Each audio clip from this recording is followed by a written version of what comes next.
Wrestling TV is brought to you by Pro Wrestling Tees. Visit them at ProWrestlingTees.com. Gnarly Pop Productions. When you want to pop, go to GnarlyPop.com. And by PWTV. Download it today on your smart device for free and ring the bell 24/7. All right, fans, welcome in here from West Catholic High School, Grand Rapids, Michigan. Warrior Wrestling 29 is on the air, absolutely free on YouTube. Thanks so much for joining us tonight. My name's Rich Bocchini, alongside Joe Dombrowski. Action galore here tonight in Grand Rapids, Michigan. Max the Impaler is here, set to go one-on-one with Warhorse. Lots of other action on the way here tonight as well, Joe. I can't wait to see the Warrior Wrestling, the blessed world champion, Casey Navarro, defend against Jordan Oliver. His words, not mine, but a rich history there. And the Warrior Lucha Championship at stake. Hijo Del Vikingo against the King of Strange Style, Arez. More on that in a minute, but first, Rich, our entire rundown of Warrior champions. Yeah, let's take a look. Casey Navarro is the Warrior Wrestling champion, close to a year as champion. As a matter of fact, he won it right here in Grand Rapids.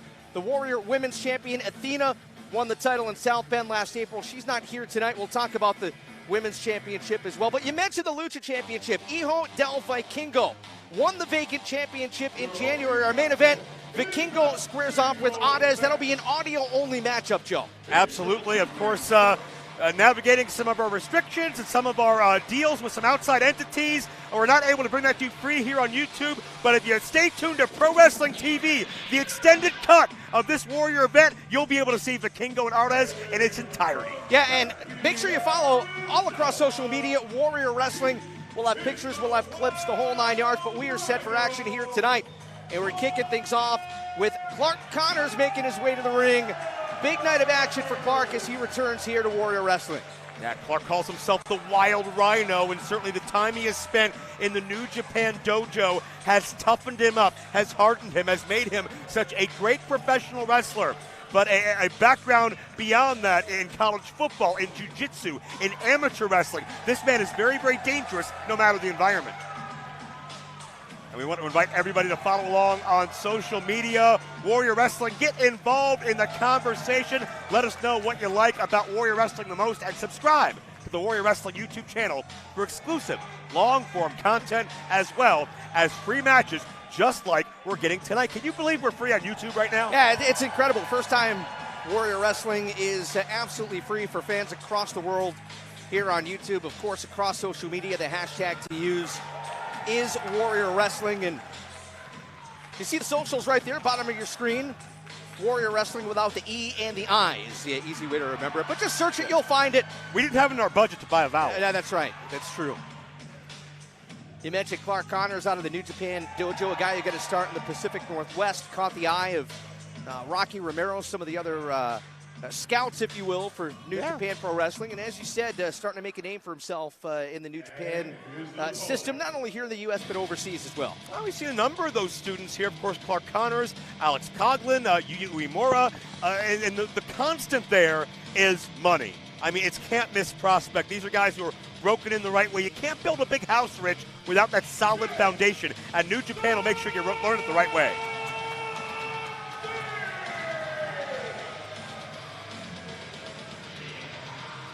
Jake Something set to return here tonight, and been a while since we've seen Jake in action at Warrior Wrestling, but certainly a familiar face to many of the fans, and set for battle tonight.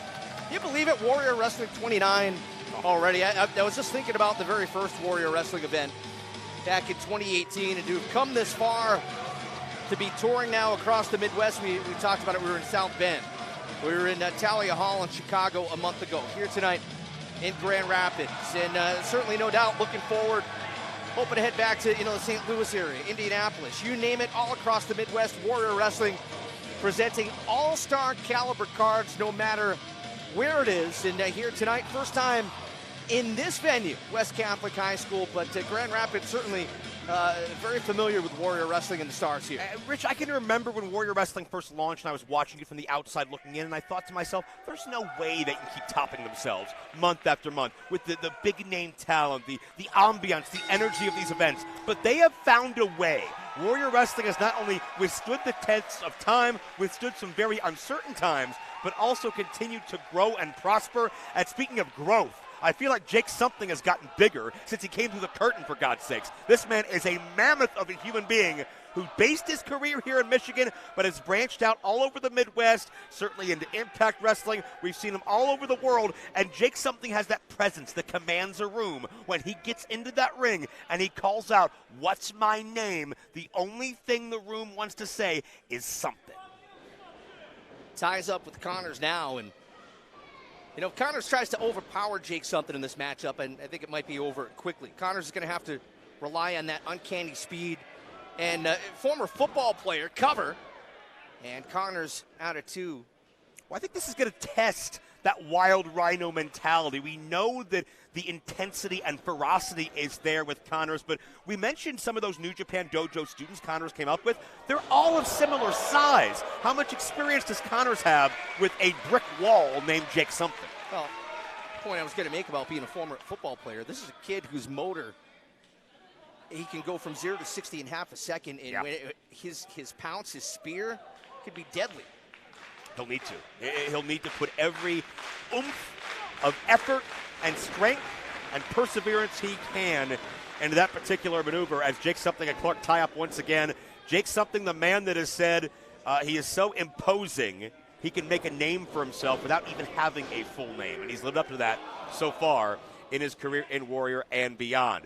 Clark now trying to cinch in that side headlock, take control of Jake Something. And ran right into that brick wall. Connors looking for his first win here at Warrior Wrestling in his second match here in a Warrior ring. And not backing down from Jake Something, that's without doubt. Yeah. Connors again. Man, how do you move a guy that big? Last time we saw Connors, it was against another New Japan standout, Carl Fredericks.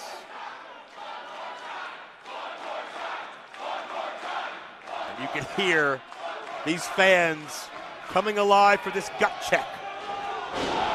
Oh, man! And you saw how fast Connors' body hit the ground. Jake Something. He's had a number of matches here at Warrior Wrestling, and there you go.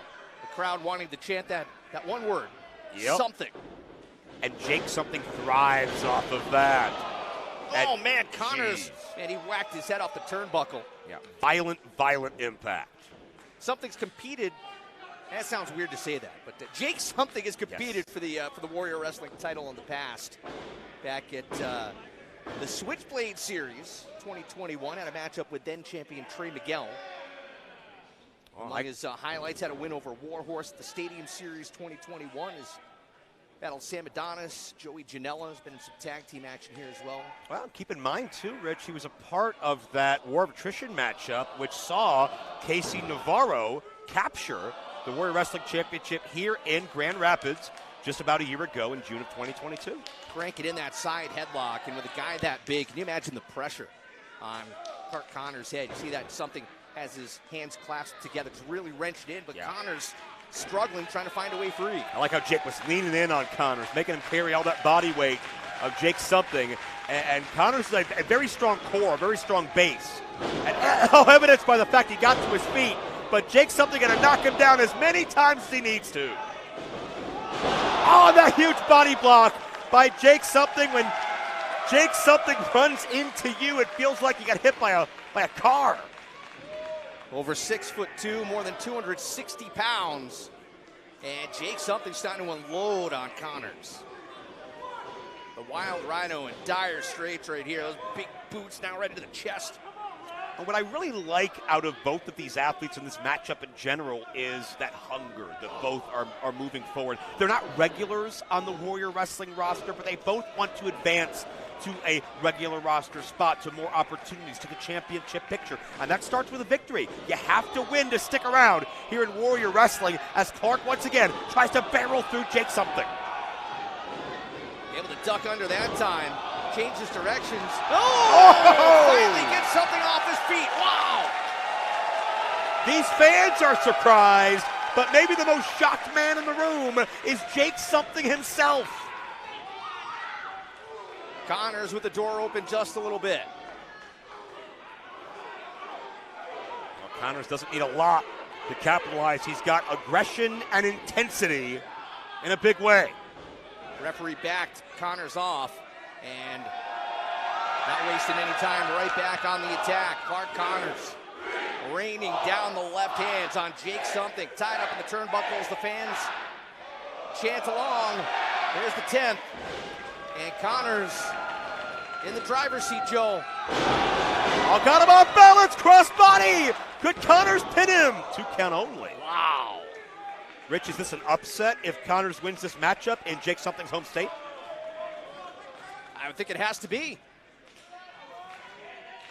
Connors not looking at it that way, though. Showing focus, showing determination. Oh, man, look at that. Oh, wow. Something just overwhelmed Connors with power. Clark in a lot of pain. Referee over there to check. If you're Jake Something, he's trying to recover here. Connors is really taking it to him, but if you're Something, you need to keep your foot on the gas here. Connors is down and primed to be beaten. I agree with you, but I think Jake Something was shaken up by the flurry of Clark Connors. And speaking of shaken up, the cover hook of the leg. Jake couldn't put him away, but I think Jake was caught very unawares when he got knocked off his feet by Clark Connors. It's taken him a while to clear some of those cobwebs. Jake Something likes a more methodical pace. Clark has tried to quicken this thing, tried to play to his strengths, and Jake is looking to shut him down. Of course, our big main event on the way tonight. As, oh man, that big knee right to the sternum cover to put it away. No. Kick out at 2, but our main event, Arez and Vikingo. Yes. One-on-one. We'll have the audio portion of that matchup due to streaming rights. Yeah, and the entire wrestling world is talking about Hijo Del Vikingo after that matchup with Kenny Omega recently. His sojourn into the United States has been so successful. The entire world is talking about him. And, of course, if you want to see that matchup in full, audio and video, stay posted to Pro Wrestling TV. You can find, I believe it's Pro WTV on Twitter.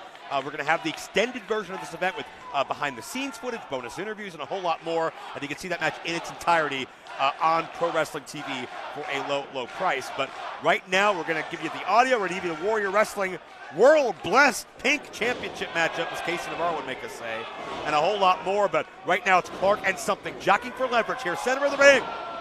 Again, Connors trying to overpower Jake Something. That strategy hasn't worked. Cover, Something to put it away. No, Connors, boy, he's got a lot of fire.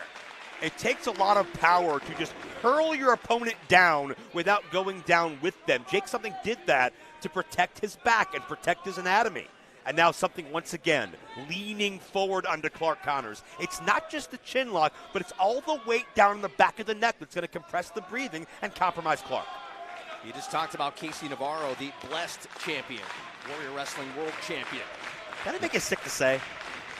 Say that again, what? Doesn't that make you sick to say? Oh, it sure does, yeah. I mean, his attitude's been awful. But his matchup tonight, they'll battle Jordan Oliver, who, Something grabbing Clark's hair and whipped him right down, pushing the envelope. But Oliver with a shot at gold here tonight.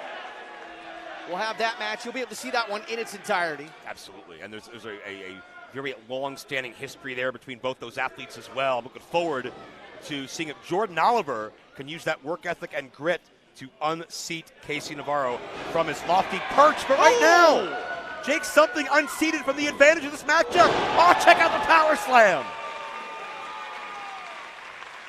And notice, Rich, the far away look in the eyes, the shocked gaze on the face of Jake Something a moment ago, blinking rapidly, very caught off guard.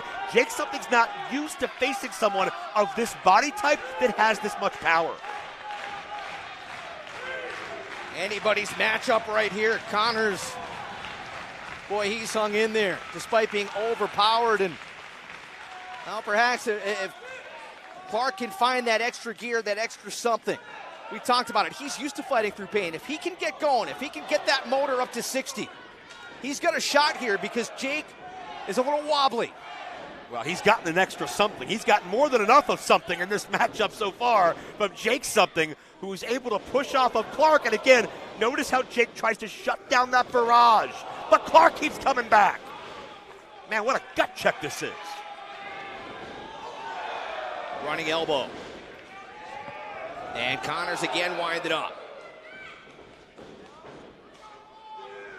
Again, trying to overpower Something. And once again, it does not pay dividends for Clark Connors. An ambitious goal, but maybe too lofty at this stage of the matchup. Clark Connors, you have to ask yourself, what's been taken out of him so far? Oh boy, I don't like the looks of this. Connors trying to pull himself up by the guardrail, and Jake Something sees an opportunity. Look out in the front row. Whoa! Unbelievable!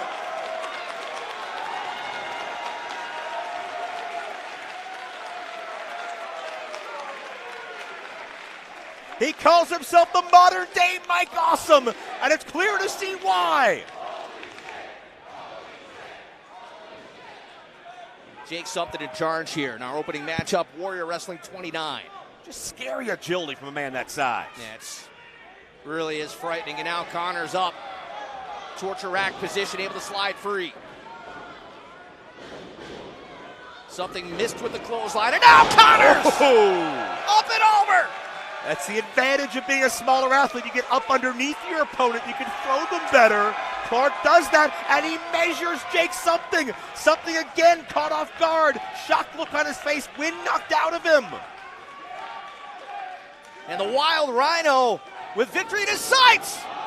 Went for a spear, but got caught. Wow! Gut wrench power bomb. Jake Something to put it away. No! Wow. Clark charged in with all of the ferocity of the Rhino that he is the namesake of, and Jake Something just scooped him out of mid-motion like he was weightless. That's such a testament to the scary power of Jake Something. I don't know how much longer Connors is going to be able to hang in there. Jake Something.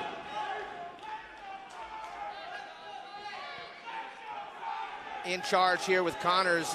Pretty much ragdoll. That's going to be enough. Referee might have to step in. That was nasty. Well, not again.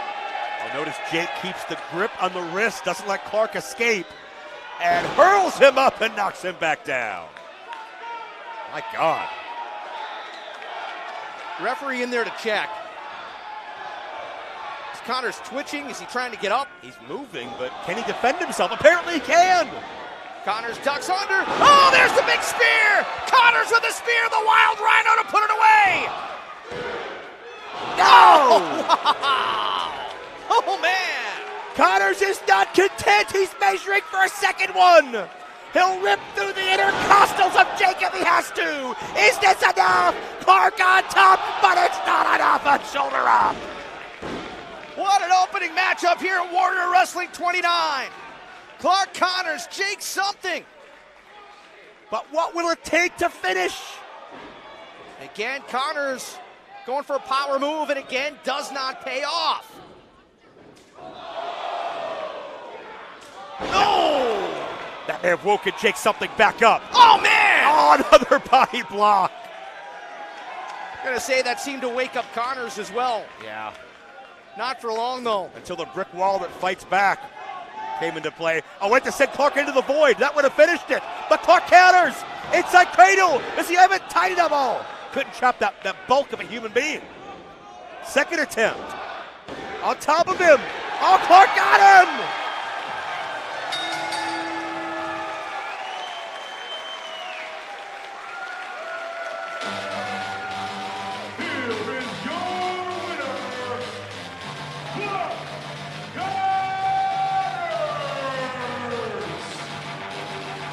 Rich, that was grit, that was guts, that was determination, that was that Wild Rhino spirit. You want to dominate your terrain. Anybody that gets in your way, they become your prey.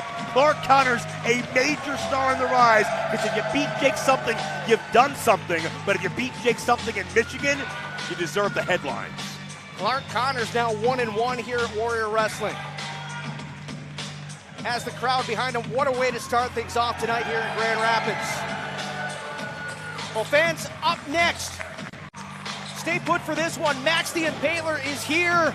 Their opponent, Warhorse. That matchup on the way next, but I understand we have a message that we are obligated to show you from one Frank the Clown.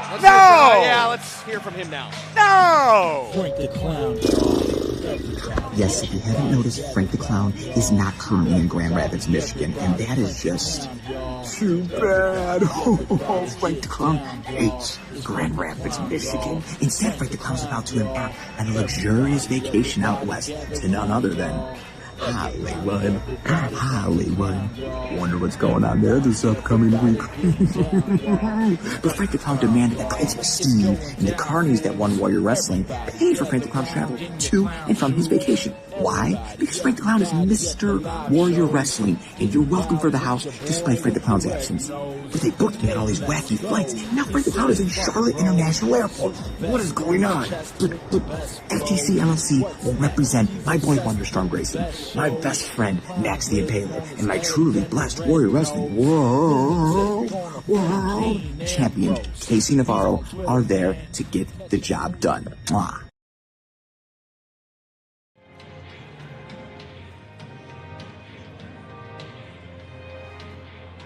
I just turned my headset back up, and I have no idea what Frank the Clown said because I refuse to listen to anything that Frank the Clown has to say. But you know, looking at his face just made me feel nauseous. Representing FTC LLC from the wasteland, the non-binary nightmare, Max the Impaler. I don't know about you, Joe, but I'm still trying to figure out how Frank the Clown has convinced Max the Impaler to join FTC LLC. Let's make a pact just in case to not say anything more negative about Frank as long as Max is out here. That's it. That's fair. Uh, Very fair. As you can see, PWTV, Pro Wrestling TV, is the home for Warrior Wrestling. Our entire archive, 29 events. Here's all the platforms you can catch us on. Download and watch Pro Wrestling TV. Ring the bell 24/7 with Warrior Wrestling on PWTV. Some of the great matches over the years here in Warrior Wrestling. We talked about Casey Navarro as the champ, Brian Cage, former champion, Brian Pillman. I mean, all the big names, all the stars have come through Warrior Wrestling, and I say it time and time again. All-star style events each and every time, and I liken it back to the days of the great Paul Bosch in Houston when he had wrestlers from all over the world descending on Houston, and Warhorse back here at Warrior.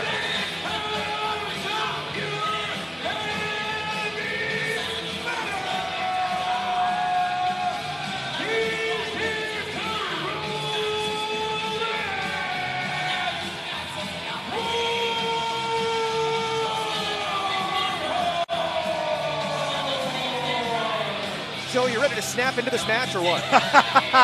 You know what? You talk about the Paul Bosch days. I guess we made a call to the Sam Mushnick office to get Warhorse from St. Louis.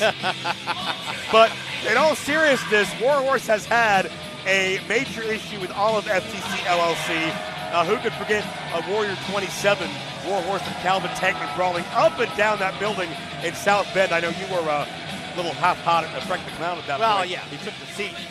But Grab the headset off my head. yeah, in spite of that, you guys should watch that match anyway in the Pro Wrestling TV archives. Warhorse has always been an independent spirit, a free thinker. He's done his own thing, so he doesn't like what Frank the Clown brings to the table. You know, we're not getting paid by them, but we're going to mention it anyway. Did you see what was just thrown at Warhorse from some of the fans? What was that? I believe those were, let's call them cured beef snacks. Okay.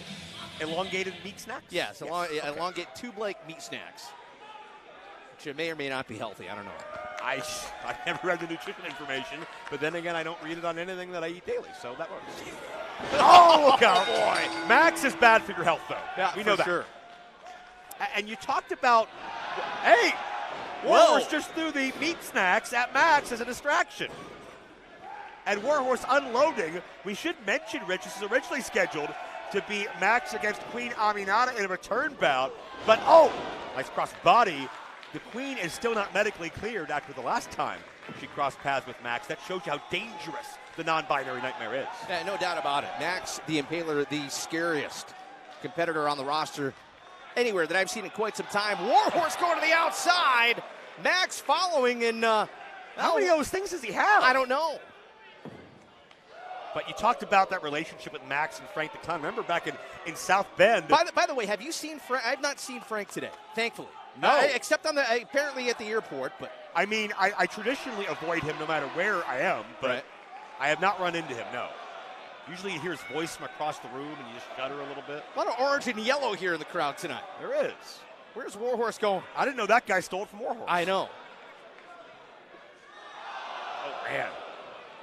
Warhorse using all of the surroundings of Grand Rapids, Michigan to his advantage. Referee Perch is doing his best to get them back into the ring area. Is this a wise decision if you're Warhorse? Normally he thrives in this environment, does Warhorse. But Max, I think the less rules there are, the better. Warhorse looks like he's trying to get out of Dodge.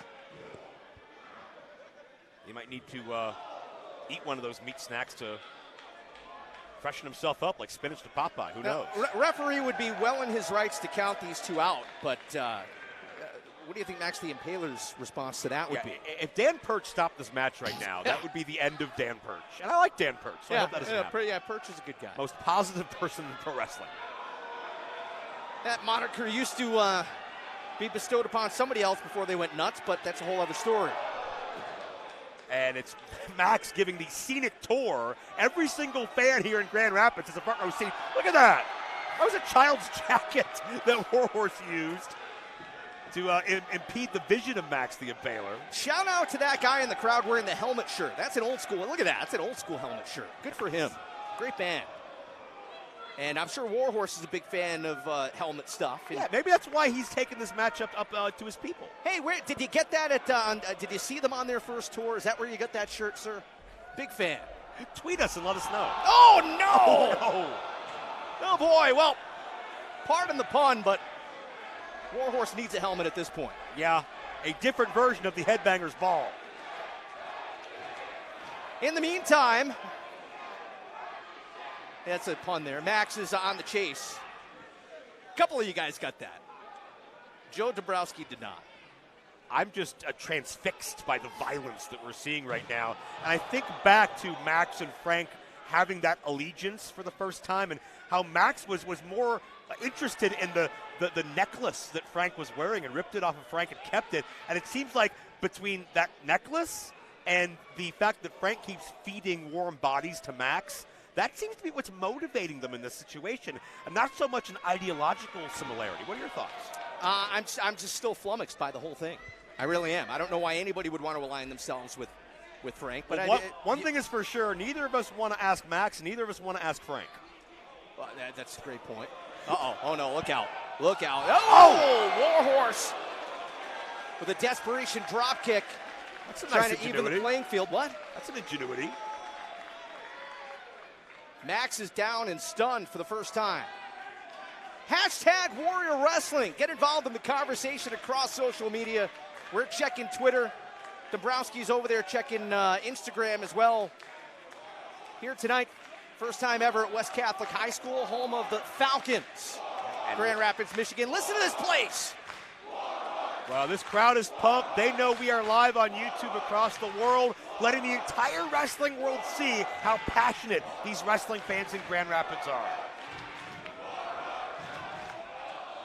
Uh-oh. Oh, no!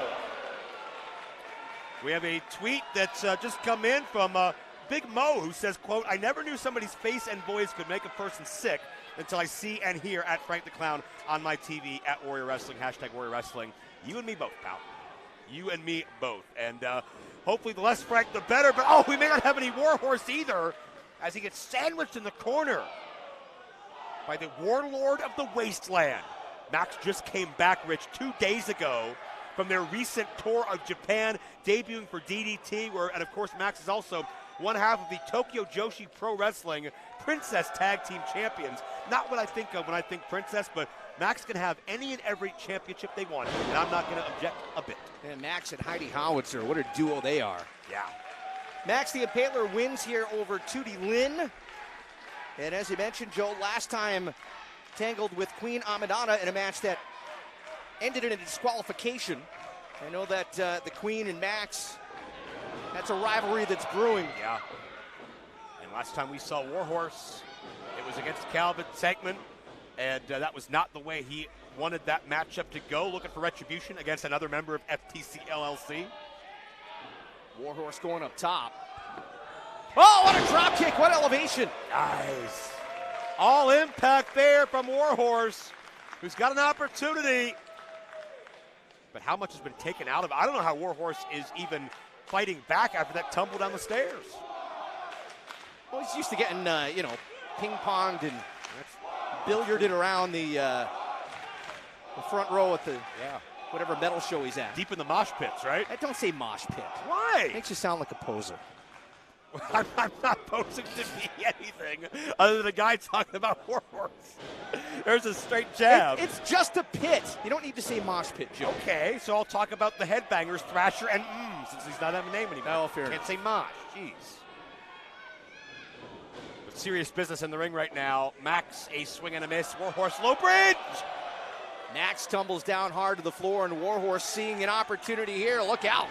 Wasting no time. Warhorse winding up. Oh, what a dive! Whoa! Tope Suicida con hero. Nicely done by Warhorse. That's what you do to put it all on the line for the rivalry with FTC. Everybody's pumped here in Grand Rapids. Big Mo is still pumped on Twitter. We're shouting. We might talk to him all night. Who cares? We're having fun here. We hope you're all having fun on YouTube as well. Where is Big Mo anyway? Doesn't say. I think he's in Missouri somewhere. That might be what the most is. It could be, yeah. Who knows?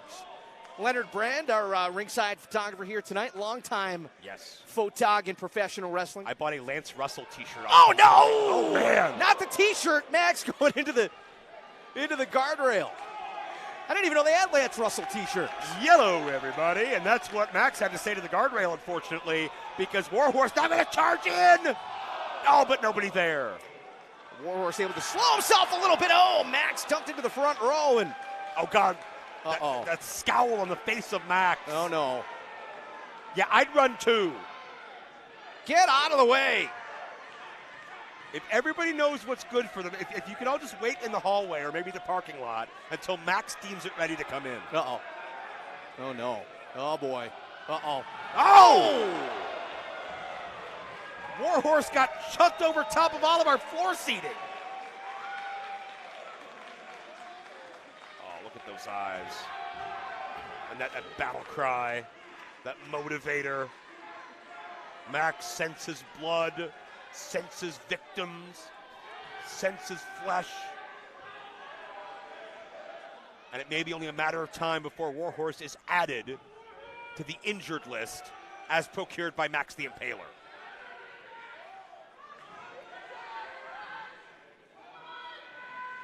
Max wants to just rip Warhorse limb from limb, piece by piece. A little snack for Max the Impaler. And you know, wherever Frank the Clown is, he's utilizing that just obnoxious hyena laugh right now, watching this action, and probably yelling pony at his phone to Warhorse. And you know for sure that Frank is out. It's free, right? So yes, you know he's watching this. Oh, yeah. Well, otherwise, he's got some short arms and deep pockets. Sure does. You can tell by his cheap wardrobe. Usually when he's not here, I understand that he pirates the feed. He's that cheap. But I spurn him as I would a rabid dog. And Warhorse, may have to get into that mindset here to counteract Max. Head of steam. Oh, just got scooped up. Scooped up like Warhorse was weightless and dropped hard. What a senton, wow. And that will do, no! What a kick out by Warhorse. Timely and emphatic when we didn't think he had a lot left. Real quick, fans on the way next. Johnny Warrior is here tonight. One-on-one battle scheduled against Storm Grayson. Also on the way tonight, Beastman set to battle Jordan Kross. Brian Cage is here. One-on-one match against Zachary Wentz. The VeloCities. Excited to see them in action against Top Flight. Yeah, never seen the VeloCities before, but that's going to be rapid-fire offense personified. Take your breath now, folks. You're not going to be able to stop and breathe during that match at all, but WARHORSE, no room to breathe as Max counters in the corner. Able to dodge out of the way. Oh, running kick right to the grill. Well, Max is prone. Max is dazed, and WARHORSE follows through.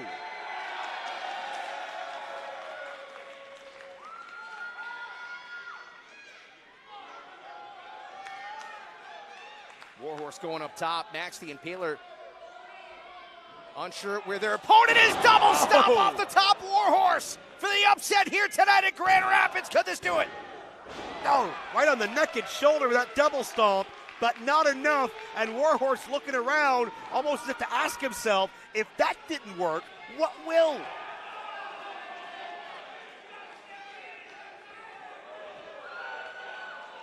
One more time, perhaps. Another double stomp. Great agility, got to the top quickly. Smart move by WARHORSE. Big elbow off the top. Beautifully done. Picture perfect. Will this be all? No. And Max powers out with force. WARHORSE finding that a match against Max the Impaler may not rule last the way he wants it to. Max is like that horror movie villain where as soon as you think they're dead, they reach up and grab your ankle again. And what do you have to do for that finality? We saw what Max did to Queen Aminata. We saw that Max wouldn't follow the instructions of the referee. Sky Blue came out to try to help. And that's not a fight I would pick up if I was Sky Blue, but Sky Blue's braver than most people for sure. This isn't a fight I would have picked up if I was WARHORSE, but bottom line is, you got to take it to FTC LLC if you want to do anything to put a dent in the power they've gained here in Warrior, the influence. WARHORSE delivering a headbutt that more often than not kind of wakes him up a little bit. Yeah. WARHORSE has one of the thickest skulls in the game today. Honestly, I mean, yeah, ran him into the turnbuckle. He doesn't affect him. Headbutts don't affect him. But in this situation, Max is hanging with him. Max probably the only person in the world that might be able to hang with WARHORSE and banging heads and headbutts. And it's old hat for WARHORSE. Yeah. Like he's at the Slayer show. Anything to damage up there got hurt a long time ago. Sure did. Oh! That certainly does not for WARHORSE. Well, that didn't rule ass, but maybe something adjacent. Oh, no! My God! All done. Thanks for coming, WARHORSE. What a lariat.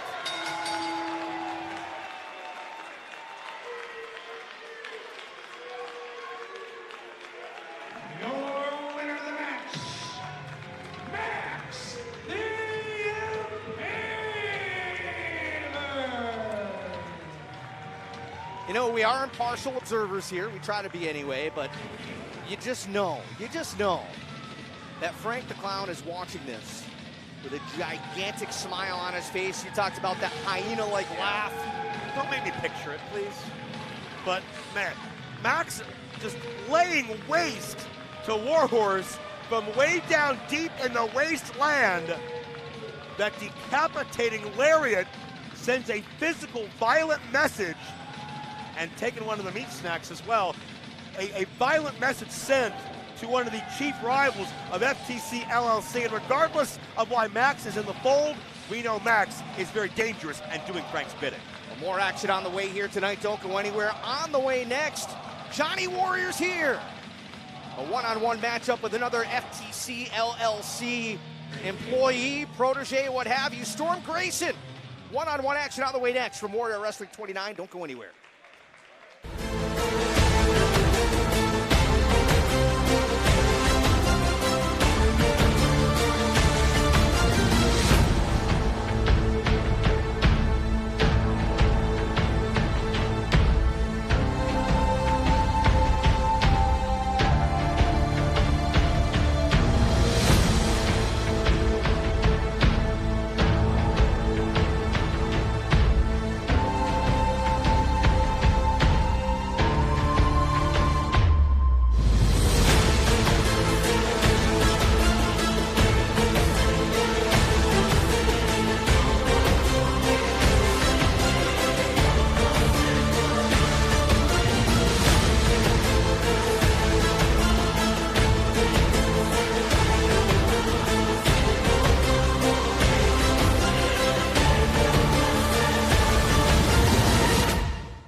here in Grand Rapids, Michigan. West Catholic High School action rolls on.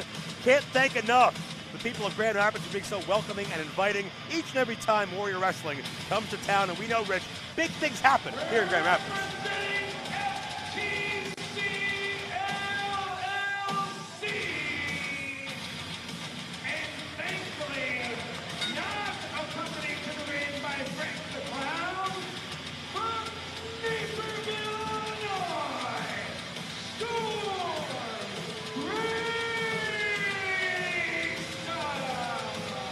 Joe, you said it perfectly. Big things happen here in Grand Rapids. It was just about a year ago that Casey Navarro captured the Warrior Wrestling Championship here in Grand Rapids, Michigan. We will see Casey defend that title later on tonight, but right now it is another member of FTC LLC.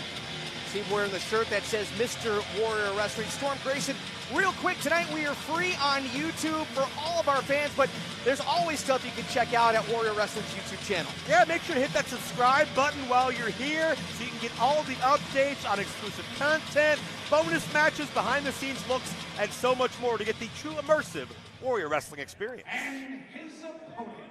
The production team here at Warrior Wrestling, Mike Sword doing a great job sliding the sliders, fading the faders, along with Missy as well. We got to give a shout out to Henry as well, Brian Lowry as well. Doing a great job making sure that all of our fans get an up-close, personal look at what happens here at Warrior Wrestling. Now listen to this place. They're fired up for this.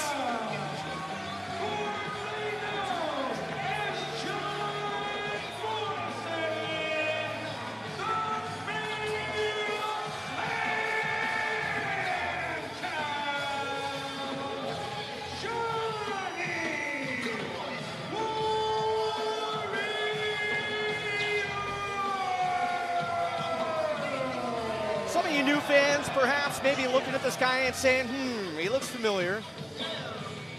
Johnny Warrior, what's going on there?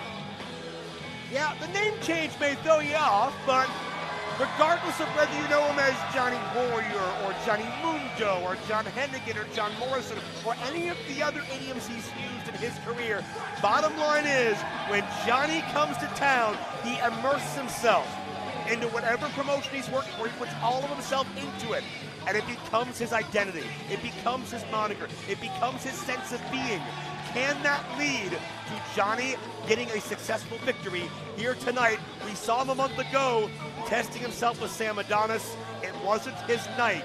And I don't know if Johnny knows quite of the war he's getting himself into, but Rich, we spoke of big things happening in Grand Rapids. If you're Frank the Clown, there aren't many bigger than unseating Johnny Warrior with the vast resume he has.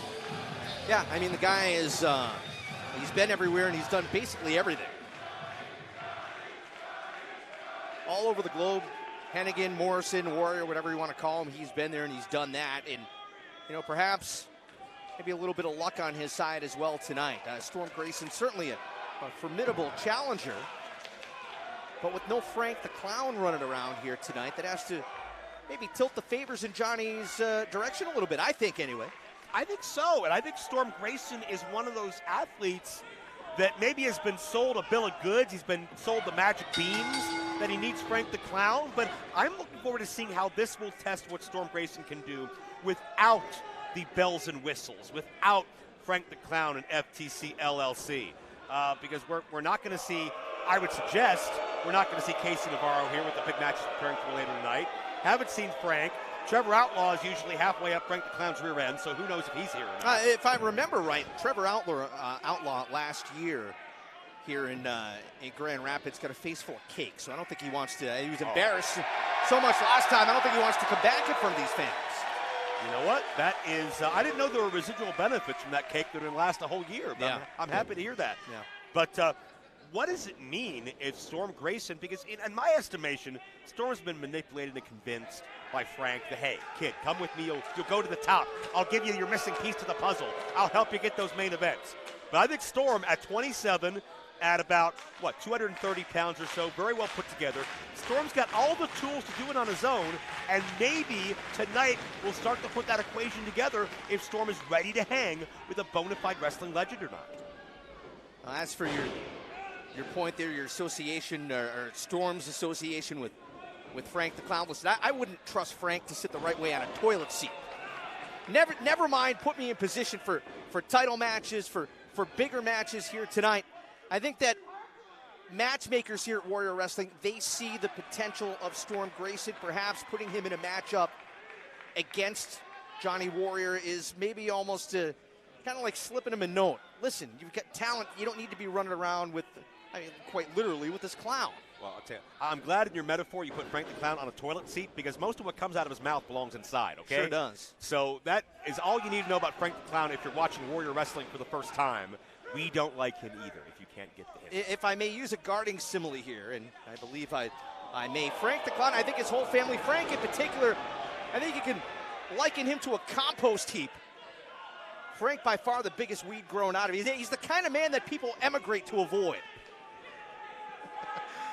When you went the gardening round, I thought you were going to call him a hoe, but be that as it may. Well, Something, though, that I got to point out is that Storm Grayson just slapped Johnny Warrior in the face a moment ago. yeah, it's not a good idea. And that shows a lot of gumption and confidence. And, again, that's the teachings of Frank. You don't have to respect anybody. You could be this brash outlier.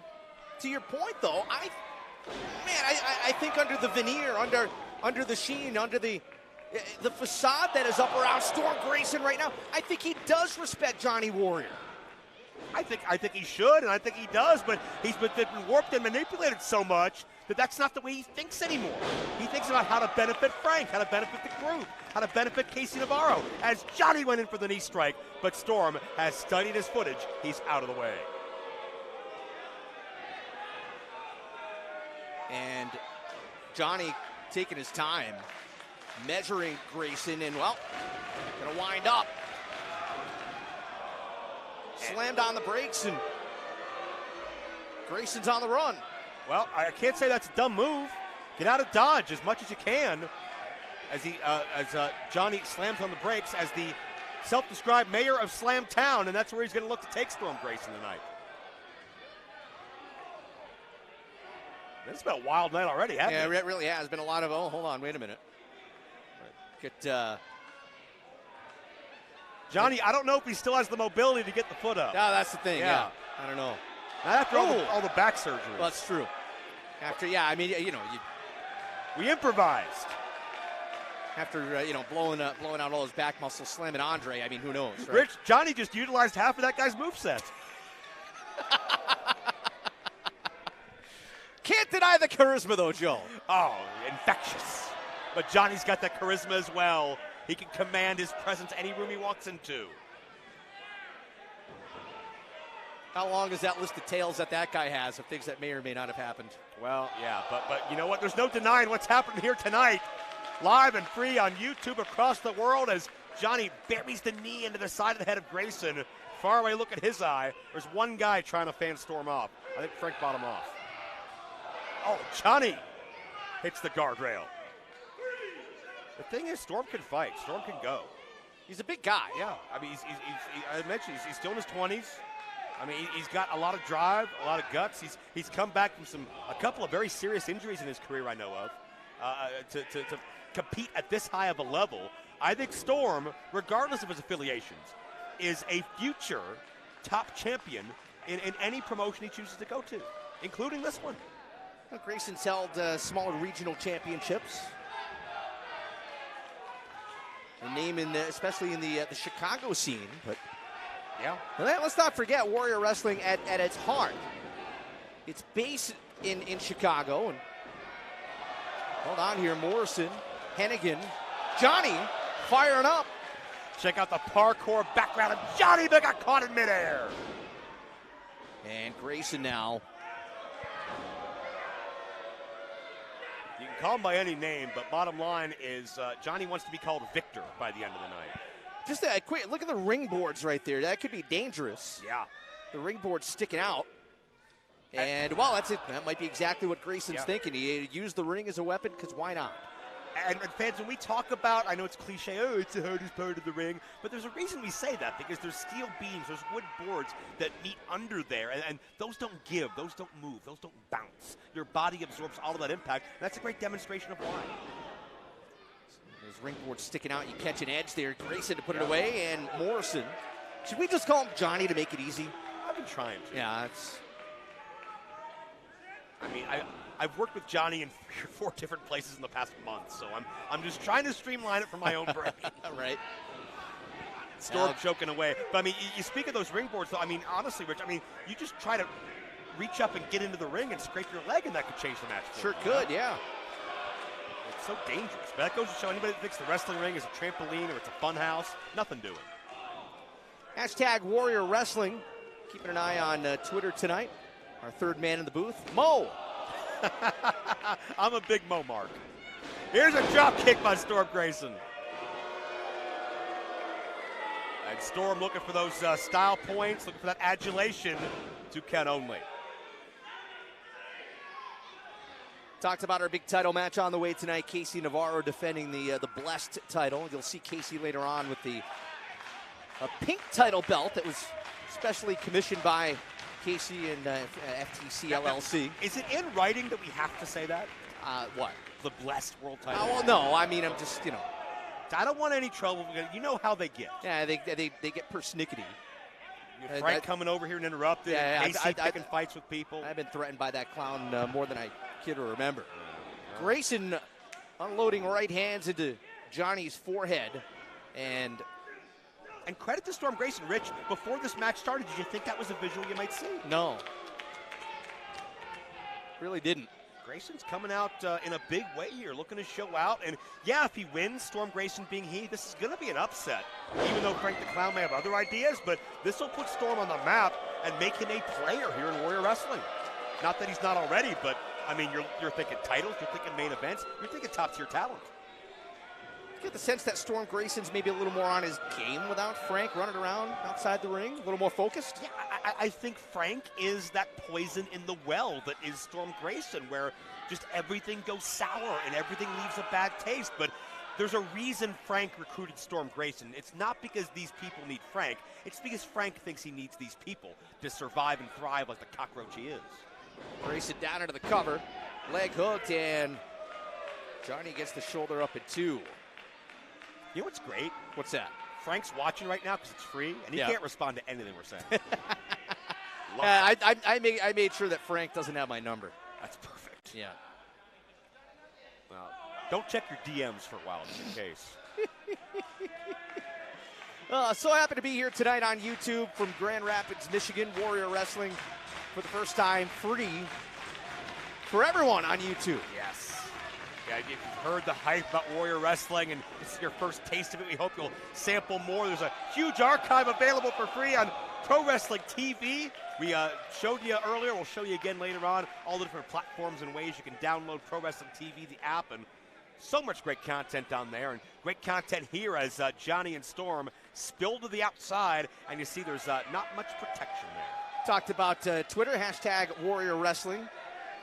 Miss Lambo back on. I hope she's feeling a little better. Tweet from Ms. Lambo trying to fight a nasty case of bronchitis by relaxing and watching at Warrior Wrestling.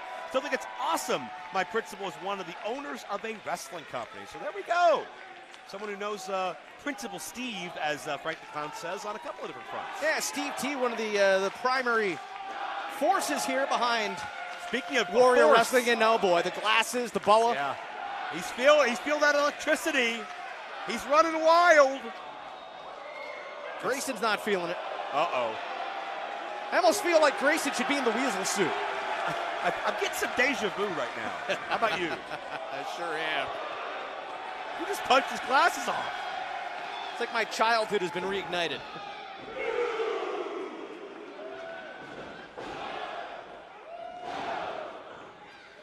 Oh, wait a minute. You know what's coming.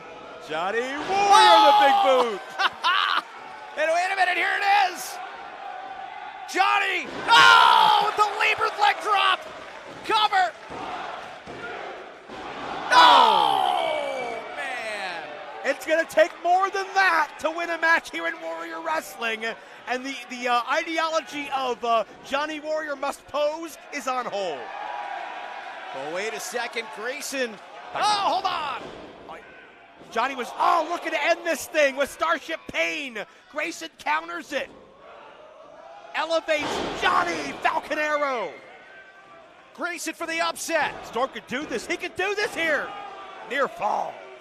Got to credit Grayson, realized that, boy, he was in a bad spot right by the turnbuckles. Johnny going for Starship Pain, that split-legged moonsault. Grayson, perfect position, rolled him up and nearly got the win. I guess Storm was a Macho Man fan. Oh, check out the agility of Johnny Warrior to land on his feet. Oh, what a kick, wow. Oh, the reach and the dexterity comes into play. Johnny hooks the leg deep, but can't put him away.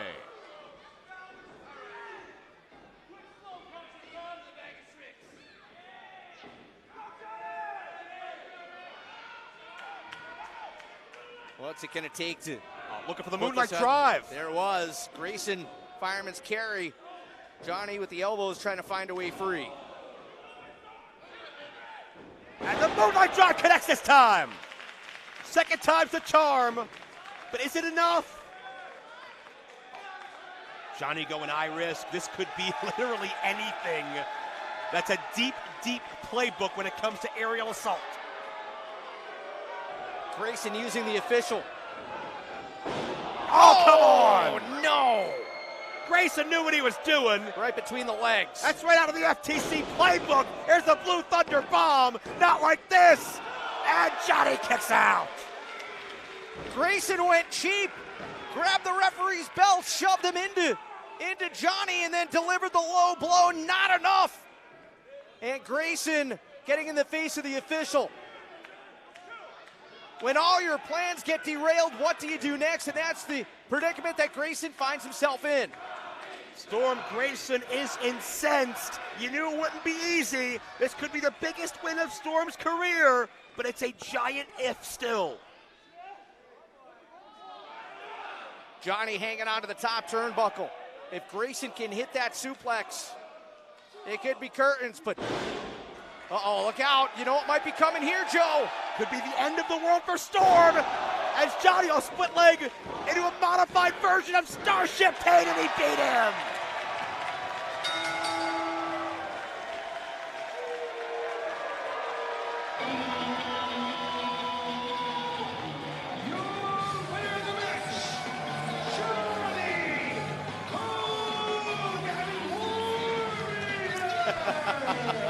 Kirby Alexander, our ring announcer. You hear the announcement. Johnny Hogan, Warrior, Hennigan, Morrison. Why not? Yeah. Burnham, Snavitz, whatever name you want to give him. Bottom line is it's Johnny Victor here tonight, and there's a very sad clown watching somewhere. Well, I have been told that apparently Frank has sent another message. We're going to apparently have to hear from him. Do we have to? Yeah, we'll hear from him in a little bit. I understand, but boy, the action continues here tonight. What? The action continues here from Grand Rapids, Michigan. Beastman, a favorite here tonight. Oh man, can already smell him. Now look at the size differential between Beastman and Jordan Kross. We'll see if luck runs out for Jordan Kross against the 350-plus pounder next. Warrior Wrestling on Pro Wrestling TV is brought to you by Pro Wrestling Tees. Visit them at ProWrestlingTees.com. Gnarly Pop Productions. When you want to pop, go to GnarlyPop.com. And by PWTV. Download it today on your smart device for free and ring the bell 24/7.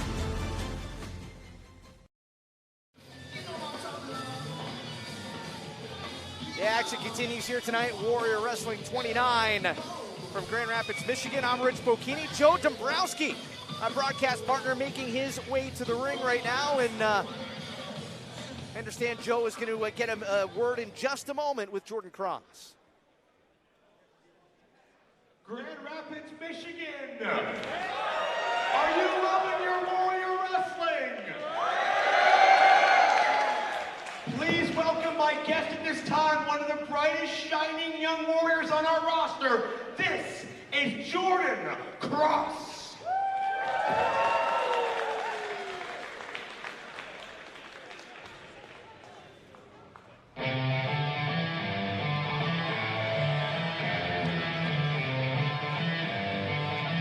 Jordan Kross, a young up-and-coming drummer. Influenced highly not only by his attire as well as the music, but his in-ring style by Alex Shelley. Kross, he's come up with some big wins time and time again here at Warrior Wrestling, and is known as one of the luckiest men in the sport. Drew's going to get a word with him in just a second here tonight. Hashtag Warrior Wrestling across social media. Join us, get involved with the conversation as Jordan gets set for action here with Beastman. Get a word with Joe in just a moment.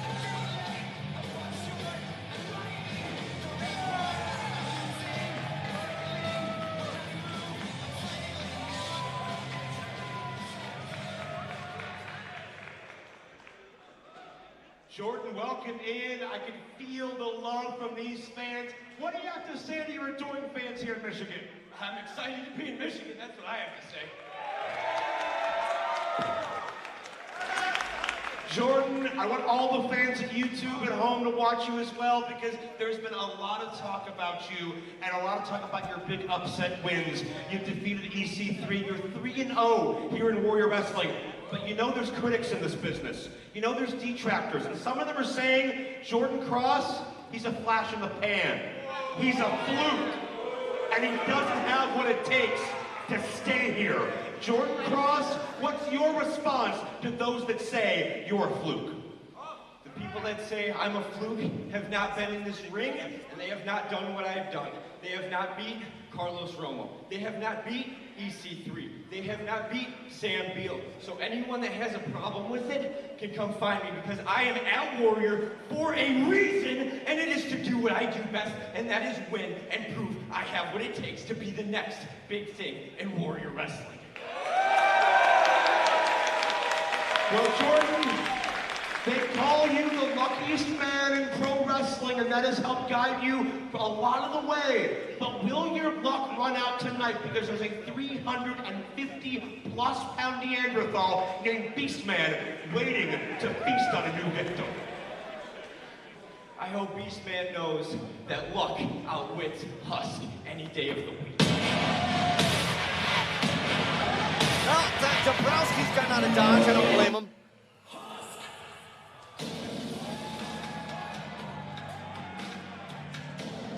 Look at the size of this guy. The following contest is a singles match. Introducing first, hailing from deepest, darkest West Virginia, he is the Coastal Championship International Champion and the Voltage Wrestling Grand Champion. This is Beastman! Gentlemen, some decorum around here, please. Rich, now I know why you gave me that assignment. What's wrong with you? He's got tusks. There you were thinking I was being altruistic, and I'm going to give Joe the spot. I didn't want any part to do with this guy. I thought it's because me and Jordan are friends, but it's because of this guy. I didn't know you had friends. Well, relatively. He tolerates me. How about that? Coming straight out of the box pit, the Buck Rock Prince, Jordan Kross.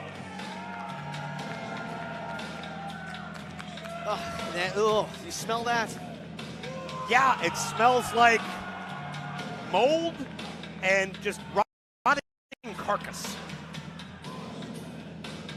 I don't know, Beastman that has that funk about him, if it's the big bone that he carries with him. I think a little bit of all of the above. You ever find out what that bone is from? Something that is not here to tell its story anymore. Fair enough. I mean, who's to say it's the same bone every time? Well, it's true. He probably gnaws through those things, gets them specially shipped, I'm sure. Or they may be prior opponents. That could be. Yeah. Good point. May see one shaped like Jordan Kross next month. How's Jordan Kross going to pull the? I mean, the size difference is just it's over the top here. Well, that's what I wanted to get from him. I love Jordan's confidence. I love the fact that he believes that he's going to excel. And ever since Jordan Kross made it to the main roster, he has been undefeated here in the Warrior Wrestling. Victories over Sam Beal, EC3, as he mentioned. And the bell is rung, and the bone has not been relinquished, by the way. Look out. A big swing and a miss there. Every time we see Beastman, Rich, the rules become more of suggestions than things that are enforced. Last time we saw Beastman, we questioned whether or not he realized what exactly was going on in the ring. There was question whether or not did he actually tap out? Was he just trying to get what? I mean, what happened? I don't know. I don't know what percentage of Beastman is a mind game and a psych out tactic, and what percentage of him is just walked out of a cave, or what the deal is, because honestly, I'm never around him, and I don't want to be around him. There's a lot of people in this roster I'm frightened of. I'm learning in this broadcast. Last time we saw Beastman in South Bend, Indiana.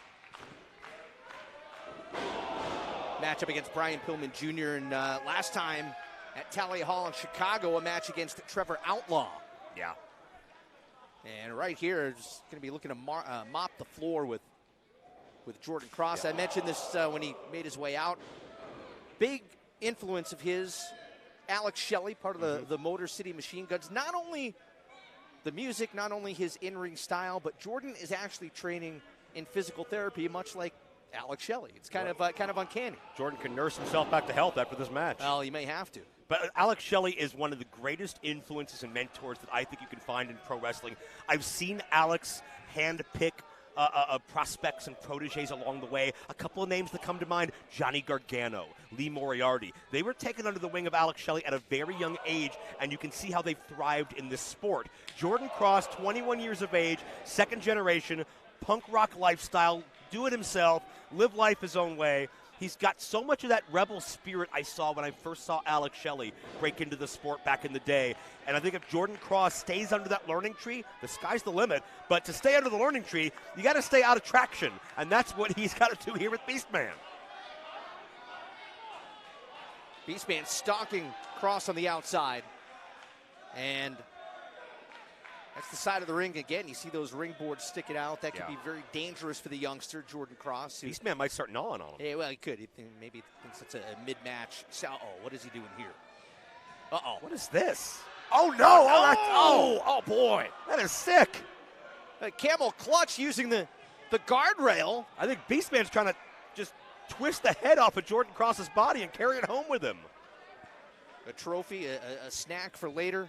Yeah, mounted on his cave wall. Jordan Kross has his luck run out. I may very well have here tonight. I'm a Jordan Kross fan, but it's hard not to be. Good kid. We got to call it how we see it here. I don't see a way. I don't see a path to victory. Beastman talking some trash to Kross, and probably not in English though. Oh, look out! Beastman went to charge in, and Jordan Kross, elusive as he may be. And everybody's feeling the power here tonight. What's going on? Is the boa? Oh, wait a minute. The weight belt. Oh, boy. That'll even the odds a little bit. You got Beastman swinging a brontosaurus bone around. I don't see why Kross shouldn't be allowed to use that belt. Kross with an opening. Oh, just got barreled over. Jordan Kross lives that straight edge lifestyle. Doesn't even like taking, like an Advil after a match like this. He may rethink that. He very well may. I don't know that any of those holistic recovery methods are going to be useful after this. Beastman cranking into that chin lock. Leaning in on Jordan Kross. Still to come tonight, Brian Cage is here. One-on-one matchup with Zachary Wentz. The VeloCities making their Warrior Wrestling debut. Take on Dante and Darius, top flight. World title on the line. Casey Navarro defends against Jordan Oliver. And Hijo Del Vikingo is here as well. Vikingo putting that Lucha Championship on the line. And as we mentioned, due to streaming rights, we'll have an audio-only version of that match, but you can catch all of it. Oh, no. Later on here, and yikes. Can you imagine? The smell alone would probably make it pass out right there, wouldn't it? Jordan Kross is just helpless. And Beastman ripping and tearing and sitting and whatever he feels like doing to Jordan. going to hand it to you, Joe. When Beastman was making his way out to the ring, I saw you with more agility and dexterity getting out of the ring than I thought you were capable of. Well, you know what? When your life flashes before your eyes, you're capable of things you never thought you were. And yes, that bar is low enough to stepping over the guardrail for me, yes. Jordan Kross to his feet. Yeah, he's going to have to find something here. Yeah, well, a miracle, luck. I mean, flip that coin and see where it comes up, because Jordan Kross, sunset flip. That's a bad idea. No, it is an idea, but not well thought out. Oh! Stay elusive, kid. Stay out of the way. Sticky move, sticky move. Oh! Out of nowhere. Flatliner connects. Beastman was already off balance. And Jordan Kross looking for something here. If Kross wins this matchup here tonight, oh, I'm buying a lottery ticket. Elbow off the top. If Jordan Kross wins, I'm having him buy me a lottery ticket. But a kick out at barely won. Kross put all he had in that elbow, but not enough. There's a thrust kick. I mean, it's taking so much to get Beastman down, let alone keeping him down 3 seconds? You kidding me? Kross coming with everything he has. There's no shame, Rich, in being 3-1 in Warrior. It's still a hell of a record. Yeah, sure is. Beastman having his way with Jordan Kross. Every time Jordan seems to get something going, Beastman just snuffs it right out. And Kross, a little dizzy sitting on that top turnbuckle. Yeah, he's been dizzy for the majority of this matchup. I like that he has enough instincts to grab onto that top rope and reset himself to try to get something going here. Reposition the weight. Check this out. Got behind Beastman. Oh, can he do this? You got to be kidding. Ah! Broken ribs. Broken back. Crushed sternum. Referee refusing to count. Try explaining that rule to Beastman. Whether he doesn't understand or doesn't want to understand it, either way. Kross was under the ropes. Beastman's feet were under the ropes, so the referee did not count. And it was the right call, but that might be the lucky break that Kross needs. Well, I don't think Beastman grabbing his bone is all that lucky. Perch, try communicate, Perch. Please try. Oh, no. Fighting over the bone. Oh, wait, the bone just hit Beastman in the face! It ricocheted off the top rope! Beastman's dazed! He doesn't know where he is, he's teetering! And Jordan Kross on top! Jordan Kross beat him! Shades of the Monkeys beating the Gladiators! My goodness, what an upset! Jordan Kross found a way! Here is your winner, Jordan Kross! Jordan Kross, the luckiest man in wrestling. Boy, that moniker holding true. Beastman can't believe it. Beastman comes to and realizes he knocked himself out with his own bone. And luck was on the side of Jordan Kross here tonight. Jordan Kross found a way. Maybe it's not a fluke. Maybe Jordan made his own luck. But either way, Jordan Kross, the success story we thought wouldn't be, continues to thrive. The action continues here tonight. Warrior Wrestling 29 from Grand Rapids, Michigan. Hashtag Warrior Wrestling. Thanks so much for joining us. The effing machine is back here at Warrior, Joe. Brian Cage has a stacked resume here, but Zachary Wentz calls himself the heart and soul of Warrior Wrestling. They go one-on-one in just a heartbeat away.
night. Warrior Wrestling on Pro Wrestling TV is brought to you by Pro Wrestling Tees. Visit them at ProWrestlingTees.com. Gnarly Pop Productions. When you want to pop, go to GnarlyPop.com. And by PWTV. Download it today on your smart device for free and ring the bell 24/7. At WarriorWrestling.net.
Warrior Wrestling on Pro Wrestling TV is brought to you by Pro Wrestling Tees. Visit them at ProWrestlingTees.com. Gnarly Pop Productions. When you want to pop, go to GnarlyPop.com. And by PWTV. Download it today on your smart device for free and ring the bell 24/7. At WarriorWrestling.net.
Welcome back here, Warrior Wrestling 29 from Grand Rapids, Michigan. The action continues here tonight, and well, we apologize if you're offended by one Frank the Clown. We always are. I hope everybody took that minute or two to go make a sandwich, maybe use the restroom, or reconnect with a loved one you haven't talked to in a while, or just mute the computer or the device that you're watching on right now. I always do.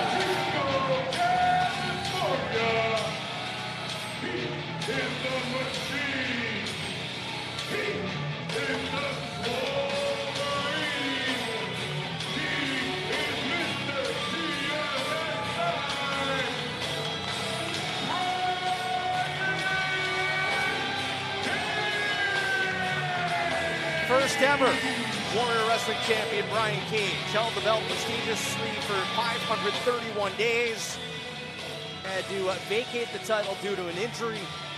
That set the stage for Brian Pillman Jr.'s reign. Of course, that was followed by Trey Miguel, Will Ospreay, and now Casey Navarro,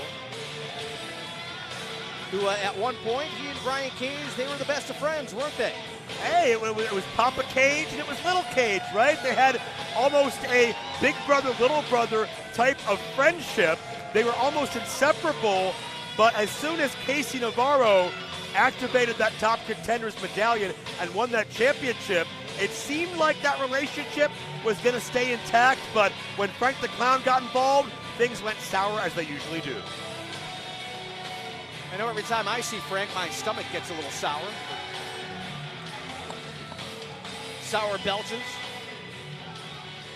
But I would not want this man to be mad at me. But it's inarguable that Brian Cage was one of the true pillars that Warrior Wrestling was built upon. Who better than Brian Cage? That has been his go-to for a long time, and he's proved time and time again that there aren't many better that have stepped into the ring here at Warrior Wrestling. Brian Cage out, still with a lot to prove. He's still got a chip on his shoulder.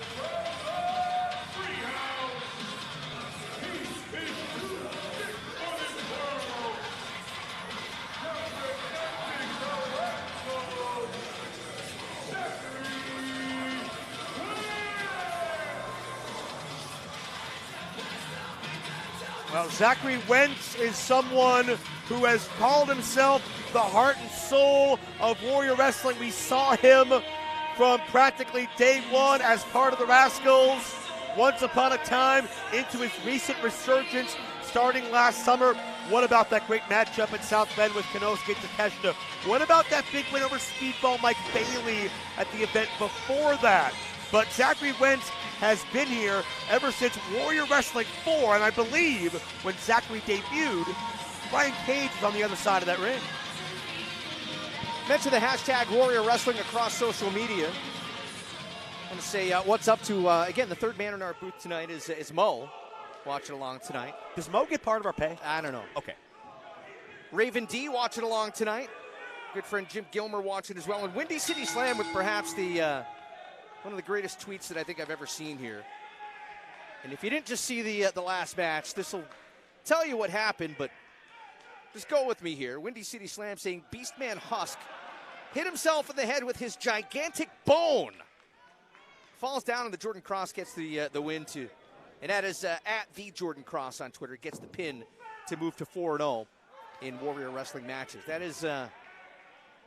And you know what? Congratulations, Jordan, because you know what? Shame on me. I wrote him off. I didn't give him a shot, and he found a way. And you can call it luck, skill, anywhere in between, but I don't think it's fluke. I think Jordan's here to stay. Beastman tried to take off Jordan's head with that brontosaurus bone that he carries to the ring, and something I don't think I've ever seen. It ricocheted off the top rope, but he knocked himself out. Now, here's what I want to know, Rich. What's that? How do you think Brian Cage feels as that 531-day former Warrior Wrestling champion watching Casey Navarro parade around with that obnoxious pink championship today? It's going to rile him up.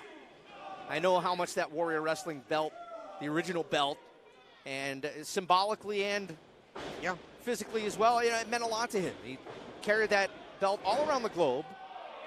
No matter where he went, he had it with him and proudly represented Warrior Wrestling everywhere.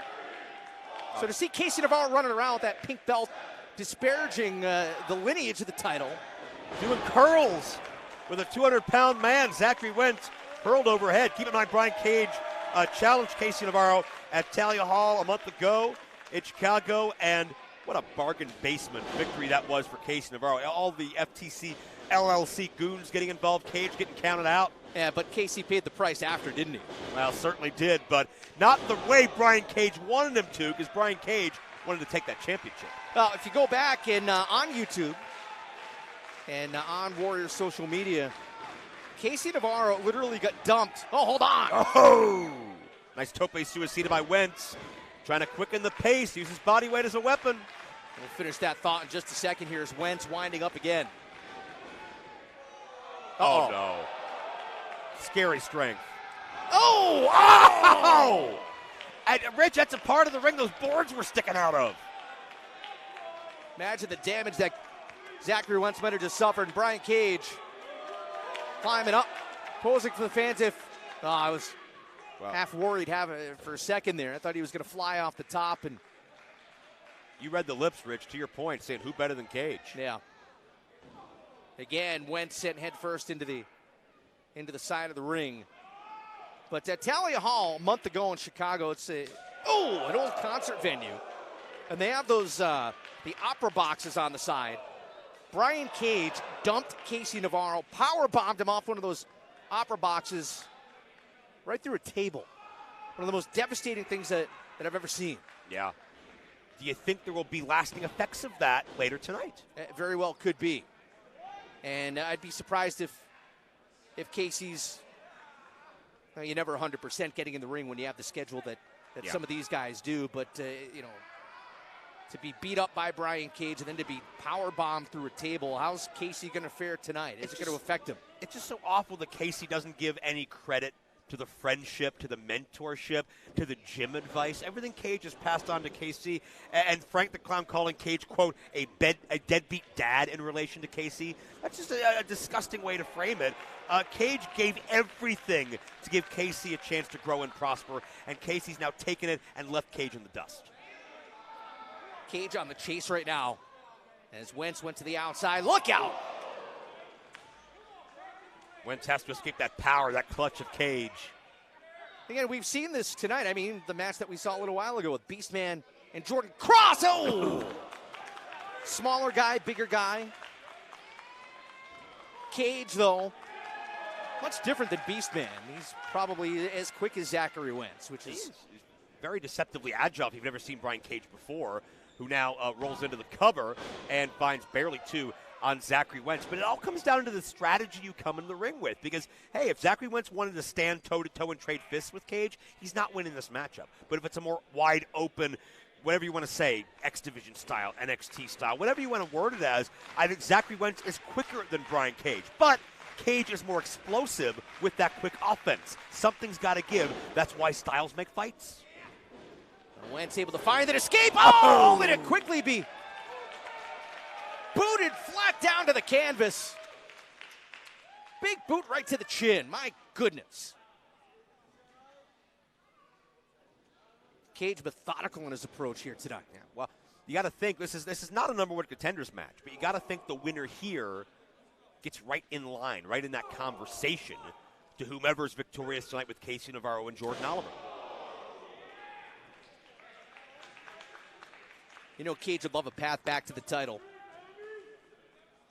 And you get the sense, is there anybody he'd rather beat than Casey Navarro? I think it's equal parts personal as it is business. Yeah. It's getting the title back, but it's also getting the title away from Casey Navarro.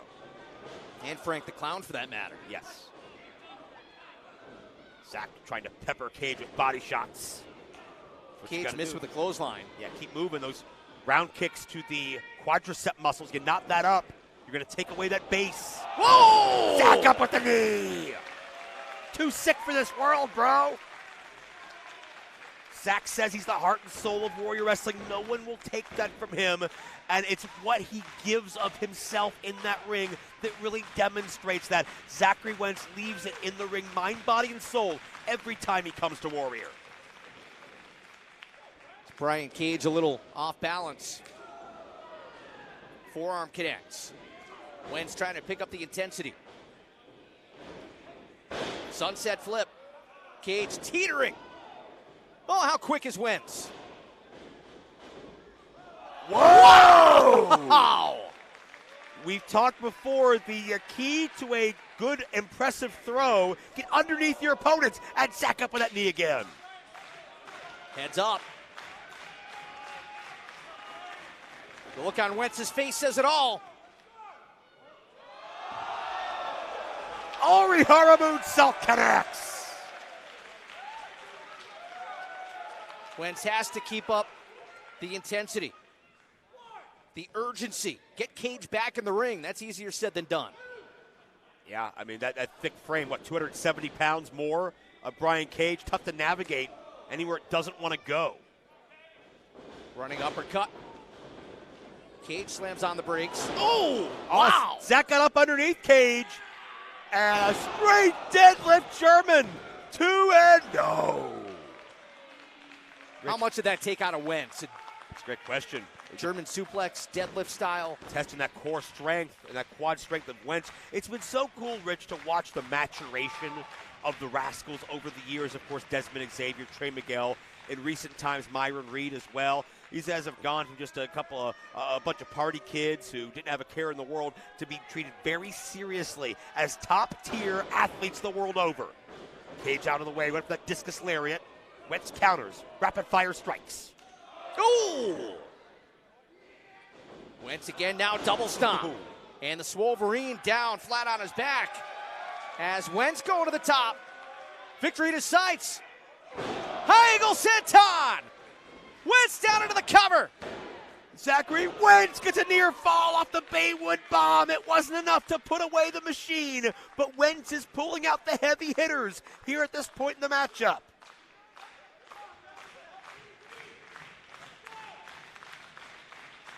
Great crowd on hand here tonight.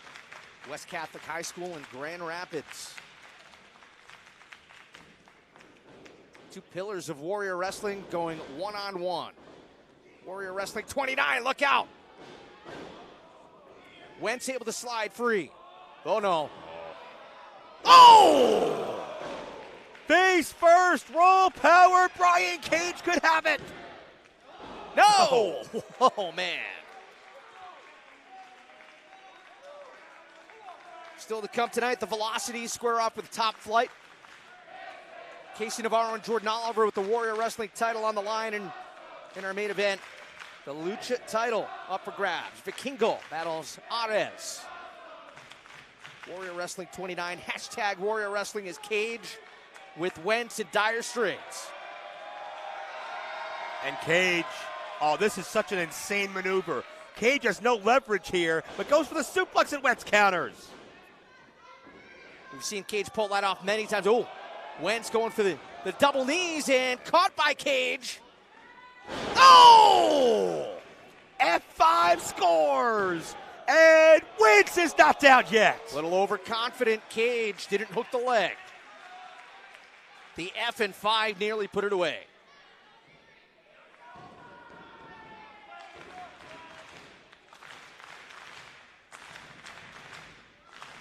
A Terminator clap inspires Cage.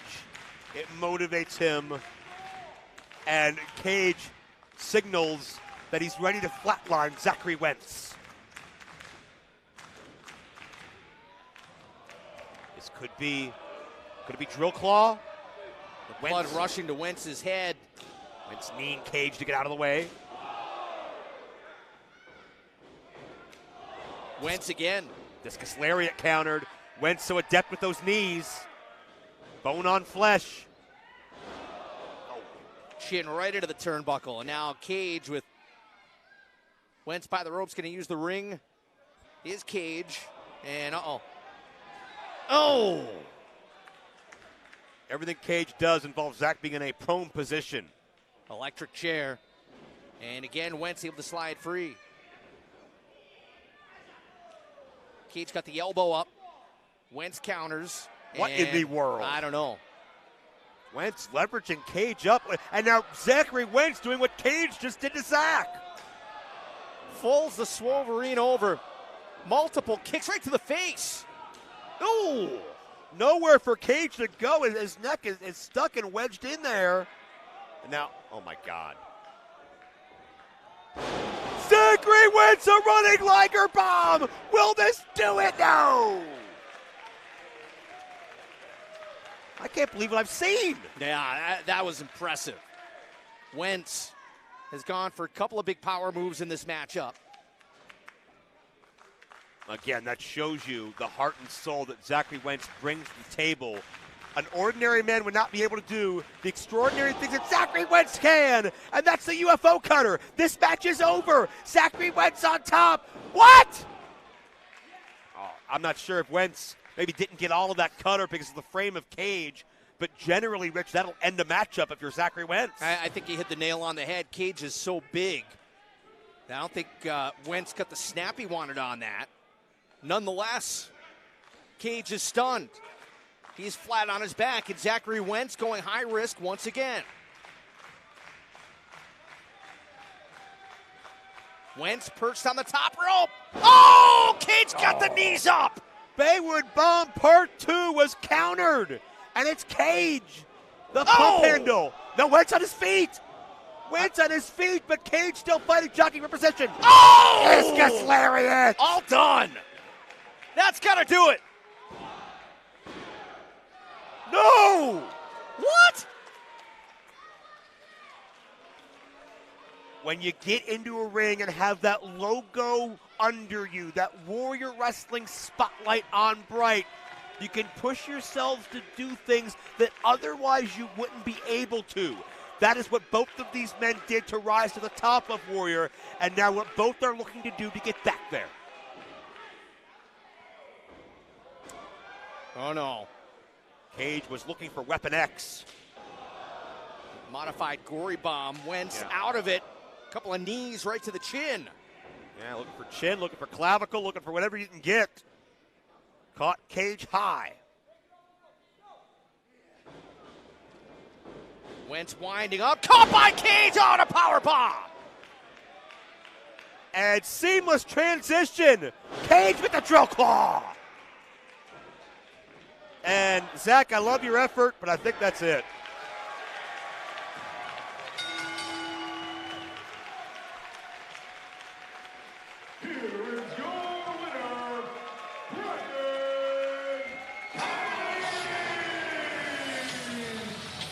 I tip my hat to the fight, the spirit, the determination of both of these men. It's clear to see why they were pillars and continue to be pillars of Warrior Wrestling, but motivated by a protege and friend gone awry, motivated by the desecration of a championship he helped build, Brian Cage is back in the win column and looking for FTC or anybody that may get in his way.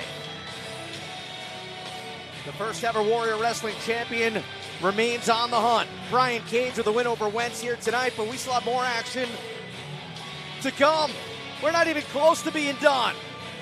I'm excited for this one. Strap in, fans, because this is going to get wild. United States versus Australia. I've heard so much about the VeloCities. Their reputation goes the world over. But Darius and Dante Martin are absolutely scintillating and breathtaking with what they can do. Tag team action up next. Warrior Wrestling 29.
Zachary Wentz went through such a war with Brian Cage that it took him the entirety of that break just to really get to his feet and be helped back to at least halfway back to the locker room. Cuts and bruises all over his back. Yeah.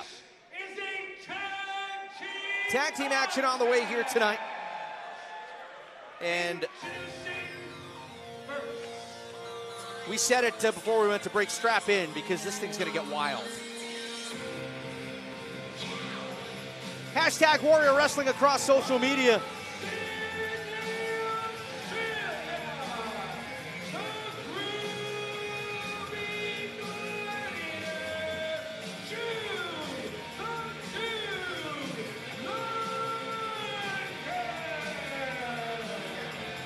It is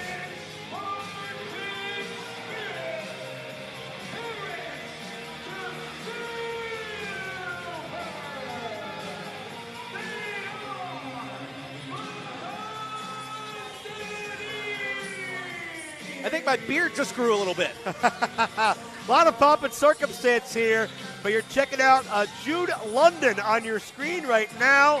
His tag team partner is Paris De Silva. The VeloCities team name comes from the fact that, well, these men do have cities in their names, and combine that with a fast, rapid style, true to their heritage, true to their upbringing, true to their ring style today, combines together Velocity, the perfect description for what these men do. Fans, check out the entire Warrior Wrestling catalog available on Pro Wrestling TV. Ring the bell 24/7. You see all the different platforms that you can watch Warrior Wrestling on. Take your picks, some great action in the archives. Check it out at Pro Wrestling TV, and I think this one is going to be up there just based on hype alone. Everything we've heard about the VeloCities, everything we know about their opponents, this could be perhaps one of the greatest matches in Warrior history when it's said and done.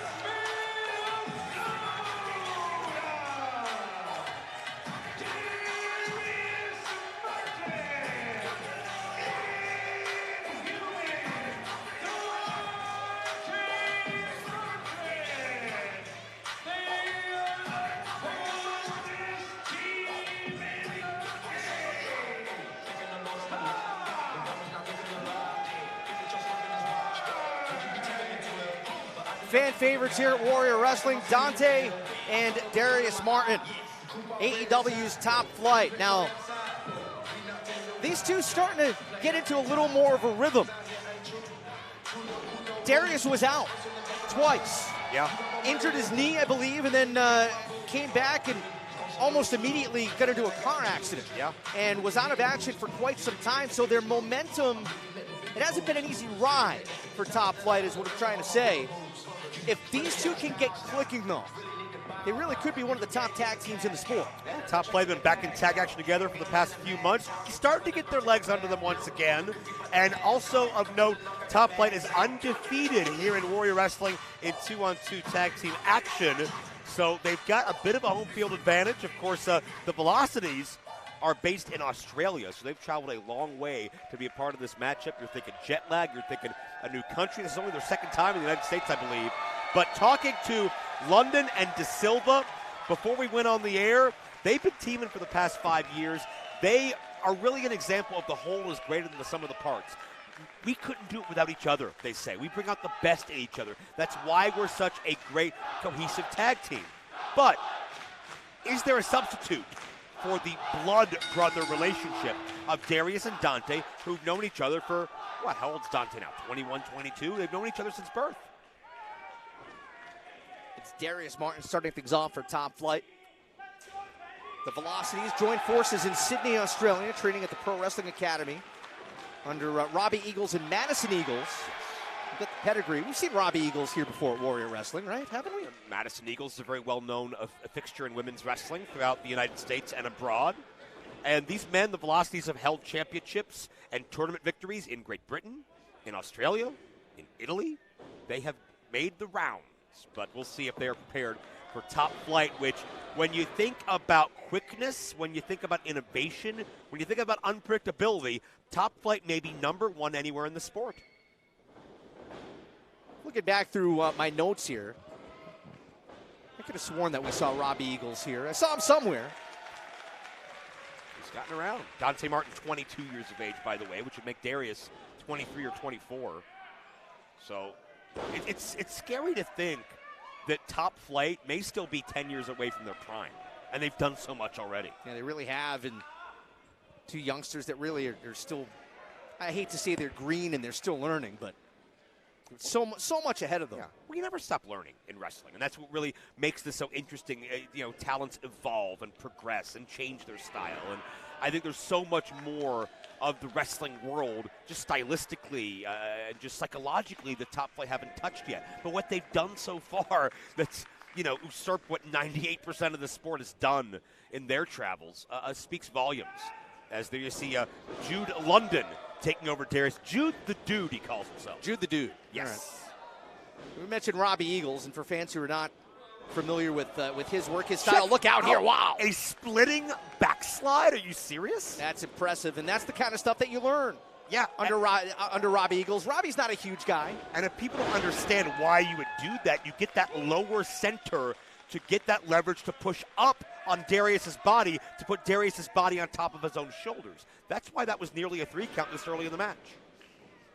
From Jude London, who calls himself the Groovy Gladiator. I think it's an Italian thing. Robbie Eagles out of the TMDK faction. Why are you talking about Robbie Eagles for this entire match? Well, I'm telling the fans about where these two train from. That's what I'm getting at. There's quite the lineage there that these two have learned from. Taking a long walk to get there. Well, nice suplex by Darius, tagging to Dante. Springs in with a senton. I mean, what do we know about the Velocities? Not a lot. Well, I know that one of them is Jude London and the other one's De Silva. Hey, you did your homework. Going to catch his tag team partner.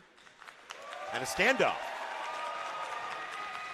What do you know about Top Flight, Rich? I know you've been on many events with them over the time, and they're a bit of adrenaline junkies and thrill seekers themselves, right? They really are. This is a true story. I asked Dante Martin once, what gets you fired up? What gets your adrenaline going? I don't know a whole lot about you, because if you talk to Dante, he doesn't always have a ton to say. He's very soft-spoken. Very soft-spoken. He says, I like to go to the gym, whatever. That's it. What really gets you fired up? He said, I go cliff diving. Yes. Like it was nothing. I got in the car and went to the store. I talked to Dante earlier this afternoon, and he called himself boring, and I thought of that story. So I had to make sure that we got that in there. Oh, man. Well, Top Flight is anything but boring. Yes. And a kick out there by Dante at 2. Paris De Silva in control now. He is Greek in nature, and he says he brings that Spartan spirit into battle that helps drive him forward. Wrenching the arm. And I'm curious to see as this match goes on if we see more of Dante. What is this? In the match, I don't know. Almost a variation of an abdominal stretch. This is why I was talking about Robbie Eagles. It's stuff like this, Dabrowski. Stop giving me a hard time. Don't get hot. I've had enough of you. Frank, all these Frank the Clown messages we've got. Get a little hot under the collar. I've had enough of you, too. You're definitely 3/4 hot. Well, thanks. Nice drop kick by Paris De Silva. Cover. This action's red hot, and we're free on YouTube right now. We are. Yes, we are. First time ever. And thanks so much for joining us across the wrestling landscape. Happy to be bringing you this event here tonight. Absolutely free on YouTube. Make sure you hit subscribe, get to behind-the-scenes content, exclusive stuff. And, of course, we will have our main event, Vikingo and Arez, later down the line available for you to watch. It'll be an only audio version tonight due to streaming rights. But, I mean, the cool thing is, though, this crowd is electric. This crowd is pumped. I can't wait to feel the atmosphere. And we hope you guys can feel it, too, through whatever device you are currently watching on. And nice standing moonsault into the cover here. 2 count only. Think about what it would mean, Rich. I mean, free on YouTube. The world is watching. The VeloCities, they have a reputation in Australia. They have a reputation amongst the most ardent fans. But a lot of people are seeing them for the first time. If they beat Top Flight tonight, imagine the buzz that goes around the wrestling world. Certainly have to make a lot of people in AEW sit up and take notice. Yeah. VeloCities were ranked number 44 in the most recent Pro Wrestling Illustrated list of the best tag teams in the world. And to do that without being on television, without having a major domestic following, speaks volumes about what the experts think about the VeloCities. Looking pretty good here as Dante is going to get over to his corner and get Darius in there. But again, I mentioned this earlier. How much of Darius will we see in this matchup? You get the sense that he's still kind of getting his legs back under him. Well, I think he'd like to get his legs back under him right now and test himself, but the VeloCities are not letting that happen. They are neutralizing Dante, who, say what you want, he's the smaller man, he's the younger man, he's the least experienced man, but either way, they have zeroed in on him for whatever reason. Dante having to fight out of the corner. Couldn't be further from his brother. Now he's there. Now here's Darius. Let's see if the mood changes. Darius off the top of the crossbody. Big uppercut in the corner. Darius by far the freshest man in this matchup. Wow! Walks up one velocity to kick the other. What a German suplex. And Darius is, oh man, he's feeling it. Months on the shelf, all that excitement, all the energy. Look out here. Package pile driver. Just scoops up to Silva. No, power bomb. That's gonna do it. No. Credit to De Silva for surviving that. That was a neck-jarring powerbomb. And Darius coming in like a bat out of hell, looking for an opportunity to prove once again why Top Flight is undefeated here in Warrior Wrestling. Pretty impressive strength as well, going from the package driver into a powerbomb like that. Ooh, boy, you heard that echo.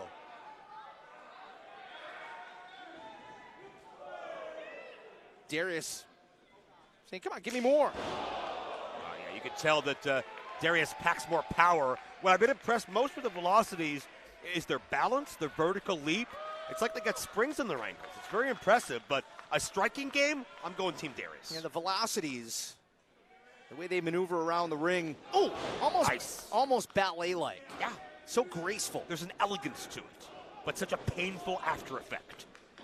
Tag made. Oh, nice springboard into the stunner. Oh, snap German suplex. Wow! And swings through Tiger Fake at this combo offense. What in the world? Double stomp. That might do it. VeloCities for the win. Near fall situation. Dante broke it up. Rich, I'm looking through my notes at some of their signature combo moves. I don't even think that one was on it. They got stuff even more impressive than that. Dante with a high knee. Oh, watch this. Incredible vertical leap. Wow. My gosh. What a battle. Dante stunned that kick right to the base of the skull. Whoa! They're kicking through the face. Wow! Planted. That's the advantage of knowing your brother, how they think, what they do, how they move. Pushing off Dante, and Darius spikes his opposition. Referee down to check. I'm not even sure who's legal at this point, Joe. Yes. They all are. It's all legal. Well, I mean, at this point, does the referee know is the only thing that matters. Darius is legal. I'm 95% sure of that. Here's Dante, tightrope walk, lost his balance. Dante was going for that nosedive moonsault, and it was countered. Wait, stacks him up now. Dante not going to let that happen. Let's reverse it. And oh no! De Silva kicking Dante into Darius, breaking the fall. High speed, high risk. Sometimes those are the things that happen. A 4-car pileup here tonight at Grand Rapids. This is the first moment of the matchup where there hasn't been action. Such a frenetic pace, but it's why Warrior Wrestling Management recognized what a marquee dream matchup this was going to be. Two teams of same styles and journeys from completely different sides of the world, and the only place they converge together is Warrior Wrestling here on YouTube. Tag made. And it is Darius for Top Flight. Yep. The legal man who's now in a 1-on-2 situation. Yep. Paris De Silva is legal, but both VeloCities are present. Oh, step through. Oh, wait a minute. Double leapfrog. Oh, wow, what a combo. They call that the tunnel. And as soon as Darius passed through the tunnel with that leapfrog, they know he knows bad things were on the way. Slingshot to the outside, and Darius wiped out. Dante trying to get his bearings, but look out. Here comes Paris De Silva showing that Spartan spirit, that Greek fighter nature. And Darius rolls through, stacks him up. No. Didn't get everything coming off the top, and that allowed Darius to counter. Rich, so much of wrestling's roots as a primitive sport can be traced back to Greek mythology and the Greek lifestyle centuries and centuries ago. Imagine if those forefathers could see what's happening now, near fall in the ring. And the momentum sent to Silva into the waiting foot of Dante. But it is Darius Martin. Whoa! Spikes him with a brainbuster. But again, Dante, and drilled on that apron. Tag made, and now Dante going up top. Top Flight looking to put it away. Dante measures. Dante soars. What hang time on the frog splash. Top Flight get it.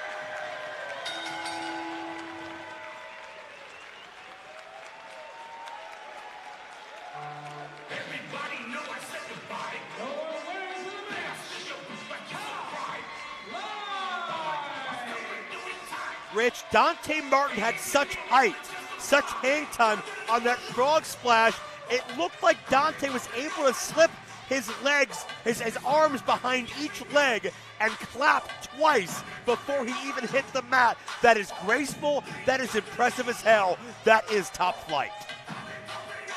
What a matchup here tonight. Warrior Wrestling 29. Dante and Darius talking to their opponents, and no animosity necessarily between these two teams. No. They're competitors. They're proud. They're fighters.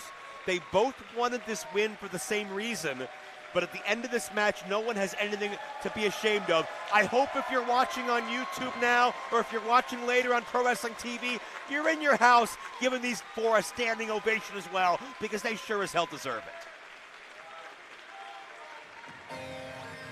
Fans here in Grand Rapids appreciate it. And looks like Dante wants to say a few words. I think that we should end this with one last Aussie, Aussie, Aussie on all four buckles.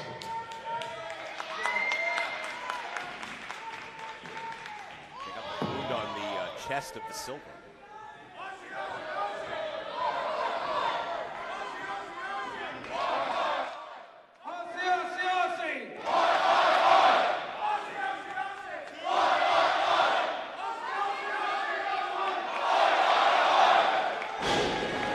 Top Flight and the crowd showing respect to the roots of the VeloCities, that famous calling card from their native Australia. Rich, I hope it's not the last time the VeloCities grace a Warrior Wrestling ring. What a matchup. Top Flight with the win here tonight, and I think that lived up to expectations, Joe, no doubt. Lived up, if not surpassed, but I'm excited to see what a 100% healthy Top Flight does from here on out, now that they're back in full force here in Warrior Wrestling. However, we raise the stakes even more in just a moment, because the blessed World Championship of Warrior Wrestling is on the line. Casey Navarro defends against a foe he knows quite well, but maybe not in this form, in Jordan Oliver. I'm being told, no, not another one. Oh, come on. Not more. Enough. Frank the Clown. Folks, we are contractually obligated and have the unfortunate news to tell you that this is Frank the Clown.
Good night.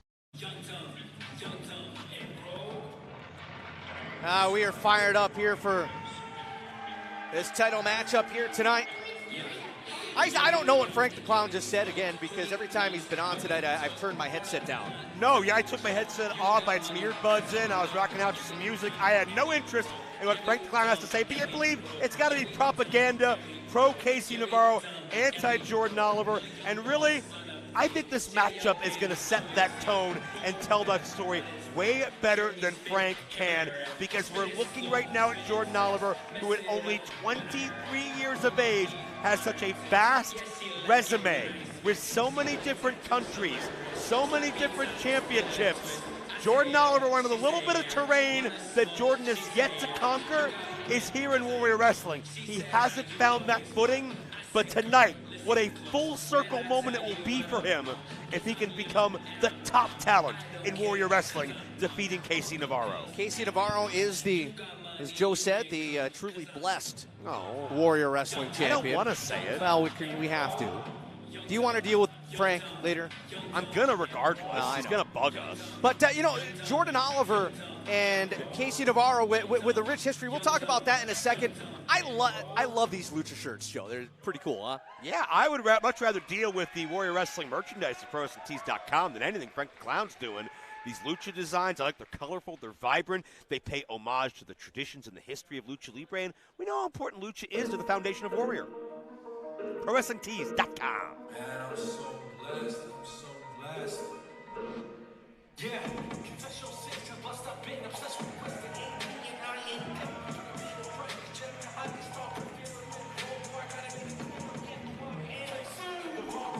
A very determined Casey Navarro. Not wasting any time as he makes his way to the ring. And I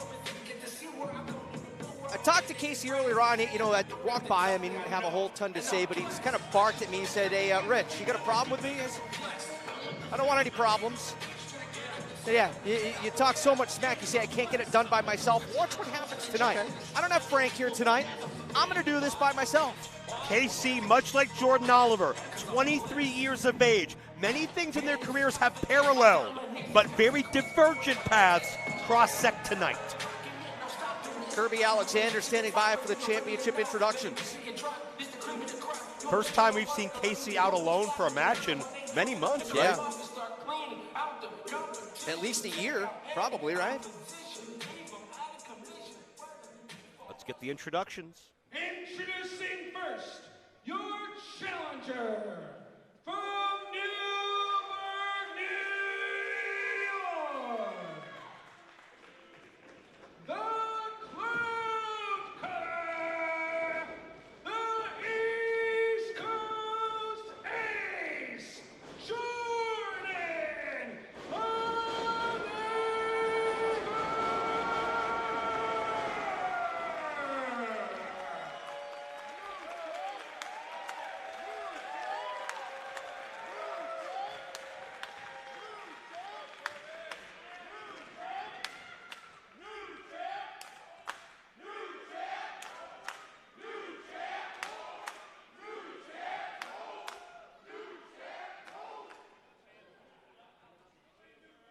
His opponent represents FTC LLC and hails from Miami, Florida.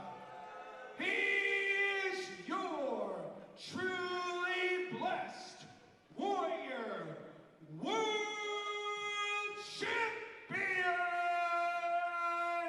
the blessed of the best, KC Navarro.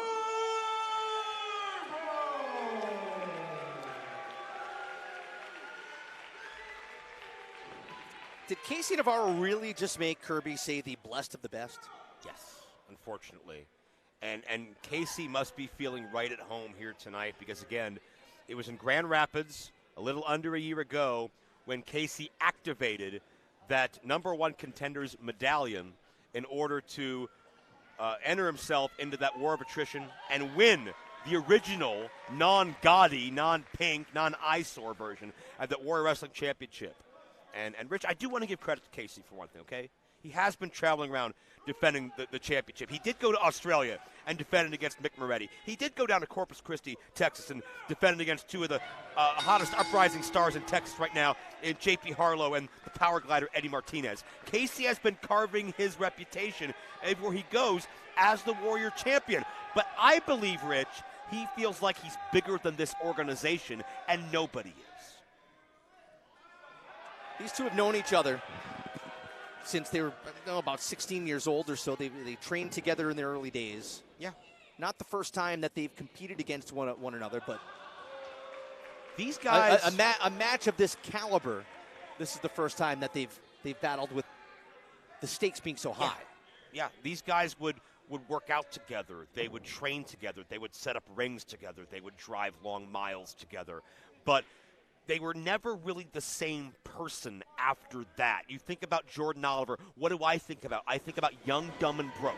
That was the mantra. That was the group. That was the faction. Jordan Oliver did everything the hard way. He earned every opportunity. He earned the chance to be the ace of the East Coast, winning the tournaments, winning the titles, putting on 30, 40 pounds of muscle on his frame, and earning respect when a lot of people said, Jordan, you're never going to do it. Jordan said, screw you, watch me.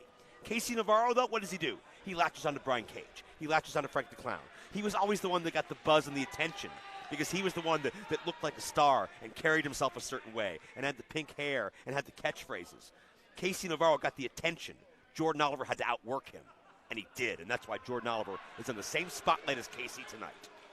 Jordan Oliver out of Newburgh, New York.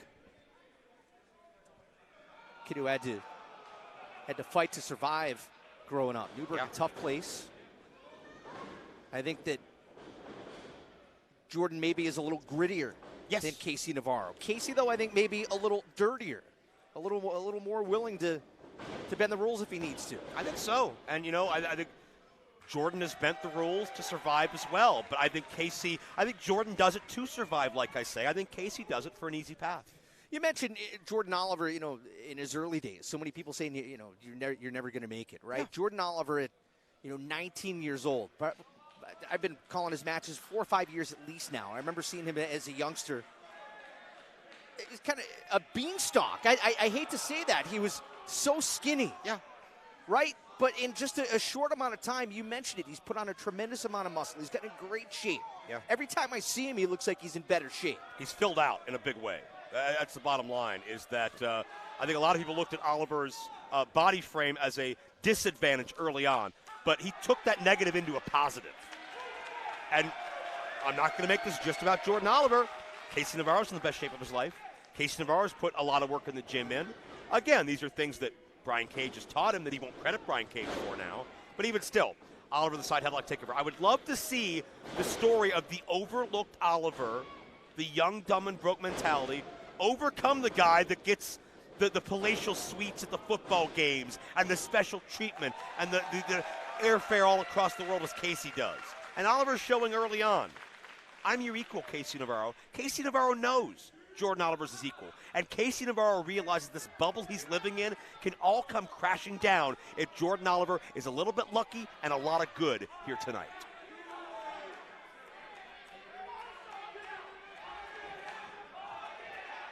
And Casey playing into that history, and now he wants to be friends. Is that a sincere face? No, of course not. Of course not. Would you expect anything less from Casey? Not in the least. And Jordan Oliver got launched into that top turnbuckle. Casey defending that blessed championship belt. Action spilling on the outside, no surprise there. Oh, man. Oliver ribs first into the guardrail. We've seen Casey overcome the likes of Buddy Matthews and Brian Pillman Jr. and Trey Miguel and men that have won championships here and certainly all over the world. And Casey survived that war of attrition. I mean, Brian Pillman was in that final horde of athletes. So was Will Ospreay. But Casey Navarro was a little bit sneakier and a little bit smarter and more calculated.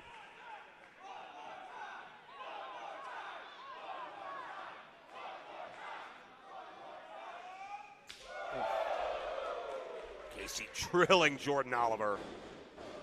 Sends him into the buckle now. Oliver comes out and looks to hip lock. Yeah! Oliver snaps up a dropkick as well. Casey tried to counter the hip lock, but Oliver persistently kept after it till he got it. The Pescado to the outside. Oliver with gold in his sights. And he'd love to take down his longtime training partner and I hate to say friend at this point, but I think once upon a time, yeah. Ex-friend may sting a little more, but you have to wonder who's going to wear the Warrior Wrestling Championship heading into the summer months. Of course, the summer is always a newsmaker for Warrior Wrestling. Exciting things are ahead. Stay tuned to warriorwrestling.net and Warrior Wrestling on social media for more information there. One of these men will be the man heading up. Hit that subscribe button on the YouTube as well. And how that summer looks, what direction it goes in, may be determined by this match. Navarro trying to put it away here, and struggled there. And I think that's to his favor with that long, lanky frame. Oh, yeah. Casey had a hard time tying him up. Down into the cover again, and Jordan able to get free. Warrior title is on the line here in this matchup. Casey Navarro, the champion. Jordan Oliver in a lot of pain. Referee down to check. The challenger here in this match. Sorry, Joe. Both athletes about 6 or 7 year pros and certainly have done so much in such a short amount of time. We talked about Top Flight and what they've done. I'd put Casey and Oliver in a similar frame as far as just overachievers at a young age. And the fact that at 23, realizing that a lot of people in wrestling say, you know what, you're not going to hit your prime until you're 35. This is 23. They're in essentially the main event. That speaks volumes about the work both of these men have put in to get where they are in different, certainly different manners. Like an Oliver, the grit. Casey, maybe sometimes right place, right time. Mr. Big Breakfast, Jordan Oliver. Mr. Big Breakfast. Yeah. Well, I hope he had his Wheaties today. If he wins tonight, you think that'll be a glorious day for him tomorrow at, I don't know, IHOP or Denny's or Waffle House. Who knows where he's going? I don't know, but wherever he goes, I think if he invited every single person watching, they would all show up, except for Frank the Clown, by the way. Thankfully, we've not seen Frank in the building. We've seen him send some videos along. Ooh! But, boy, Casey Navarro, like I said, I mean, he said, I'm going to do this myself. I don't need Frank. I don't need Storm Grayson. I don't need anybody at ringside. That's his goal tonight because he wants to prove to his friend that he's better. Oliver landed on top. Yeah, that's a great point, Rich. It goes beyond Warrior Wrestling. It goes beyond FTC. It goes to something that these men had thought about since walking in the dojo door for the first time. Everybody wants to be the top of the class. Everybody wants to be that breakout star. Everybody wants to be the leader of the pack. And I think these men were 1 and 1A for so long and continue to be in their own circles. Maybe there's some definitive resolution to that tonight. Maybe not. Divided crowd here tonight. Are you surprised by that reaction to Casey? That I kind of am, yeah. I am as well. Ooh. Oliver, oh man, nice suplex. Oliver showing that power. Those big long legs, running boot in the corner. Yeah, there's the advantage of that body frame. Look out. Flash Mountain. No, Casey Higgs on the T. Harris takeover. And the Warrior Wrestling champion. Rapid fire. Well, he's so quick. Look out here. Over the top, my goodness. Navarro crashed his legs down on top of the guardrail. Appears to be okay. Notice the urgency of Casey sending Oliver right back into the ring, looking to finish off his challenger. Navarro going up top. Oliver pops back up. Meets the champion on the top rope. Warrior Wrestling title on the line in this matchup. Jordan Oliver looking to go home with some extra weight in his bag. Got to bridge that distance. Oliver did it beautifully and scored big. Gigantic superplex. But it took a lot out of Oliver as well. He's got to get over into the cover. Can't quite get there. The disadvantage of a high-impact move like that is sometimes your bodies get thrown separate from one another, and you can see the distance that Jordan Oliver has to make up to try to get a cover right now. Neither man moving. It'd be a shame to have this end in a count out. Of course, KC had no qualms about his matchup with Brian Cage ending in a count out a month ago when he did need FTC. In a big way, did Casey Navarro. Yeah, that was some dirty stuff. And I'm still flabbergasted that that result was allowed to stand. All these years, what, the second or third count out in history? Mm-hmm. I mean, we do so much to give these guys leeway and get definitive endings to these matches, and they still find a way to take the cheap way out. But hopefully not from Casey or Oliver tonight. Both men are exhausted. Navarro's face tells the entire story. But Oliver, you have to wonder if he landed and maybe jarred something or tore something, because he landed immediately in pain off of that superplex. Well, you think earlier on, outside when Navarro sent Jordan into the barricade, he went ribs first. What kind of damage did that do? Is that a factor at this point in the match? I think it is. Who's got that staying power? It's Oliver getting the upper hand with the rights.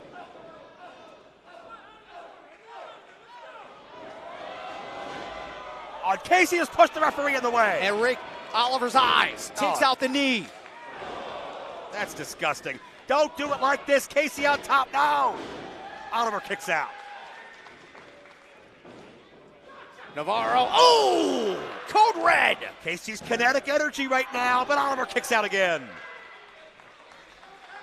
Think about last time we were in Grand Rapids. It was Will Ospreay, Brian Cage, Pillman Jr., Jake Something, Jeff Cobb, Lance Archer, Sam Madonna, Swerve Strickland, all vying to become the Warrior Wrestling champion. But it was Casey Navarro. It was the man in the ring with the pink highlights who escaped with that gold because he was smarter and more manipulative than everybody. He has reigned from that for the past 9 months.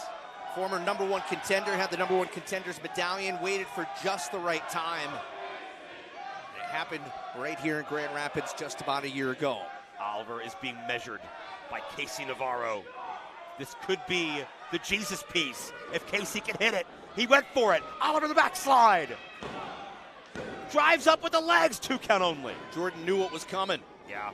Again, these men know each other inside and out. Oh, what a counter by Casey. Oliver dropped face first.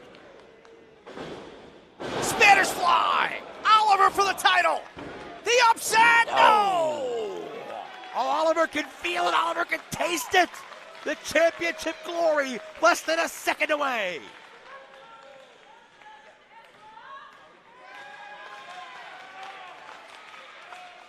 What a matchup here tonight.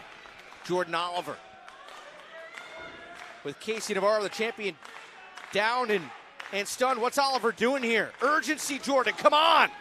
Yeah, don't think about it. Don't call for it. Just do it. Casey, I think, can sense the desperate measures of this point in the matchup and is just literally trying to hang on. Oh, man, knee right to the rib cage.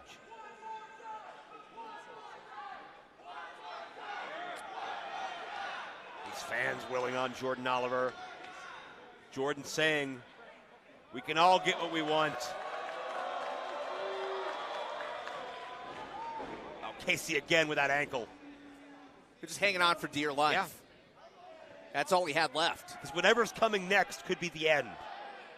Navarro in a lot of trouble here, and right about now he's probably wishing Frank the Clown or Storm Grayson, Trevor, whoever.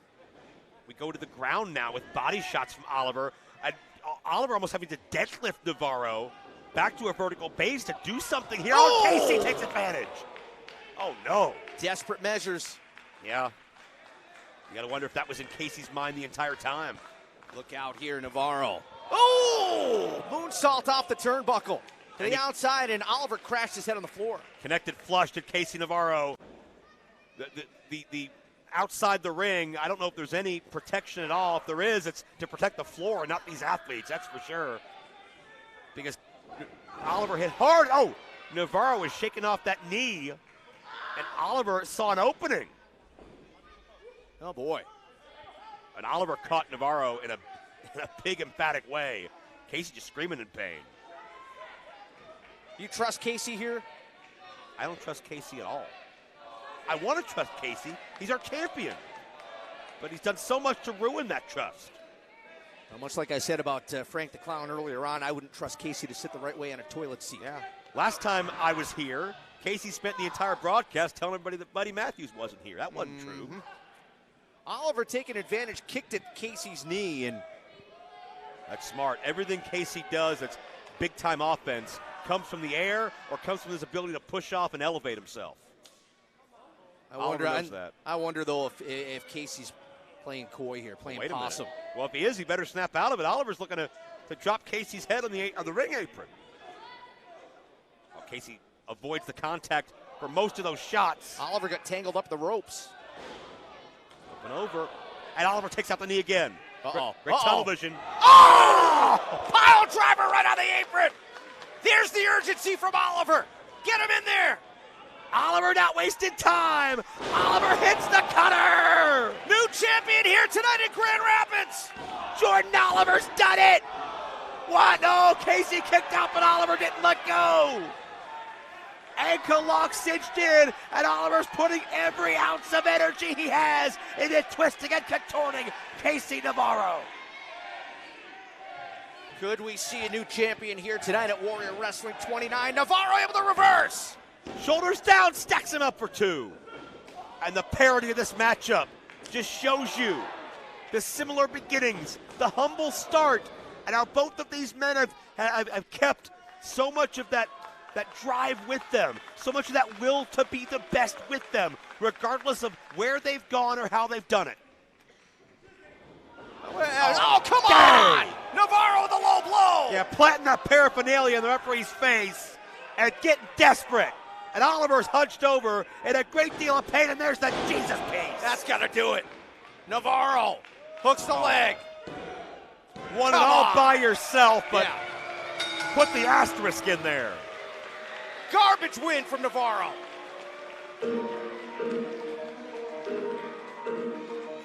I'm so blessed. I'm so blessed.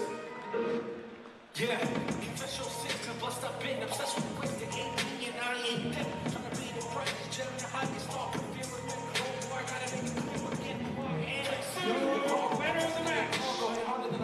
And still, truly blessed. Check the ink in my skin. Man.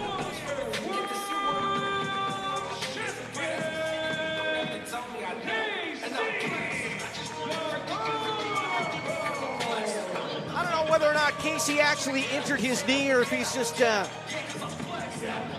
no, don't give him the microphone. Oh my God, no. I still suck, but I'm still the champ. We're gonna gloat about this now the way you want it. You want to talk about real champion stuff, huh? 1 year ago, I came here to Grand Rapids for the first time. And I beat Will Ospreay. And I became the Warrior Champion. And y'all booed me. Y'all said I didn't deserve it. But what did Will Ospreay do with the title? Nothing. What did Brian Cage do with the title? Nothing. What did Trent Miguel do? Nothing. And how about my first victim, Brian Pillman Jr., what the hell did he do? Nothing, just like he is on TV right now. But me, I took the title and I made my own version. You know why? Because I was the only one to take it outside of the country, defend it, and still be the champ and make this the Warrior Wrestling World Championship. Hell, I want to talk about how y'all should respect me. Last night I was in Corpus Christi, Texas, and I beat some bum and retained this. I've been in an airport all damn day. Walked in during Brian Cage's crappy ass match with Zachary Wentz. Came out here, and I'm still the truly blessed Warrior World Champion. Well, whether or not Casey Navarro actually injured his knee, or whether or not he was just playing possum, we saw what happened. He used the wrist tape. Yeah. Look at him trying, oh yeah, I'm hurt.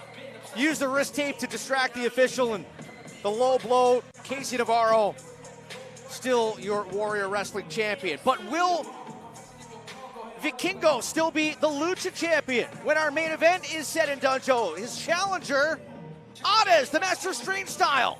The most unorthodox luchador you may find anywhere. Arez is of clear mind and better than he's ever been. But Hijo Del Vikingo's riding a wave of momentum, and the entire world talking about this 25-year-old phenomenon. Arez Vikingo, Lucha title next.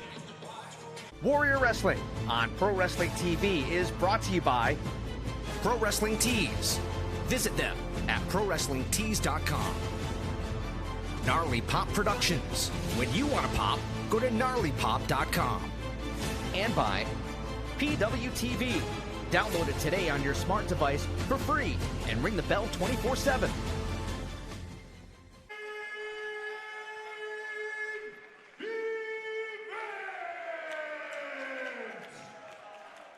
Ring announcer Wilson with the opening introductions for this matchup. And fans, for those of you on YouTube, this matchup will be audio only. We're going to have the introductions, all that stuff. But due to streaming rights, you're going to hear the audio portion of the match, but you'll be able to go back later and watch. Make sure you follow Warrior social media. Pictures, clips will be available as this match goes on. But again, due to streaming rights, in just a couple moments, here's the social media info. In just a couple of moments, you won't be seeing action. You'll hear our voices, but again, you will have an opportunity to check out the proceedings at a later time. And don't forget, the extended version of Warrior Wrestling 29 is coming soon to the Pro Wrestling TV app. We've told you a couple of times the best ways to download that, all the devices and platforms it's available on. And you can check out bonus footage that you're not seeing here live on YouTube as well as part of Warrior Wrestling 29 Extended, coming in the next few weeks to Warrior Wrestling section of Pro Wrestling TV. But will history be made here with Arez, a very more than capable young luchador, challenging for one of the top prizes in all of Lucha Libre, even though it's based in the Midwest United States? Certainly the Lucha Championship has a reverence all its own. Cut the anticipation with a knife. Everybody's up on their feet. One of the most talked about young stars in the sport today. Yes. And fans, again, we mentioned Warrior social media. Get involved in the action, hashtag Warrior Wrestling. And there he is. The AAA Mega Champion and the Warrior Lucha Champion. Mega Championship not at stake here tonight, but I know Vikingo takes such pride in being the Warrior Wrestling Lucha Champion as well as the Mega Champion. I was down in Auditorio Fausto Gutierrez in Tijuana, Mexico, famous wrestling venue where the likes of Rey Mysterio Jr. and so many others started their careers. Vikingo coming out in Tijuana, sold-out house in front of his home country people, wearing both of these championships with pride. Vikingo knows the reverence, knows what it means to represent Lucha Libre all over the world, and that includes here in Warrior Wrestling. It is Alex Storm, our ring announcer for this matchup. I'm going to correct that. I thought you just named him after that one volleyball. I might have. Huge stakes here tonight. Vikingo putting the Warrior Championship, the Lucha Championship, on the line against Arez. And again, in just a moment, you're going to see a graphic. We will have the audio portion of the match. So stay tuned. We want you to get a feel for what's going on and maybe whet your anticipation, wet your whistle a little bit to go back and watch the match in its entirety when it's available. A Lucha tradition here, the customary pre-match photo op. Champion, challenger, and referee Dan Perch assigned this contest. High stakes ahead.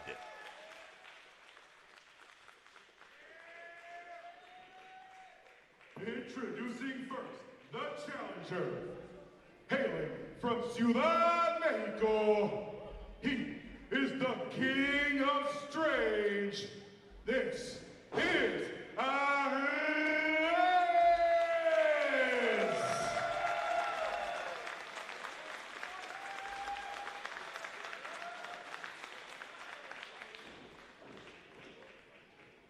And his opponent.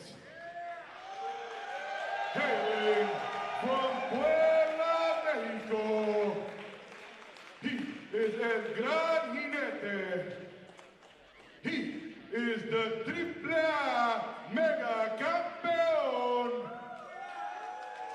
and the reigning, defending Warrior Wrestling Lucha Champion, El Hijo Del Vikingo!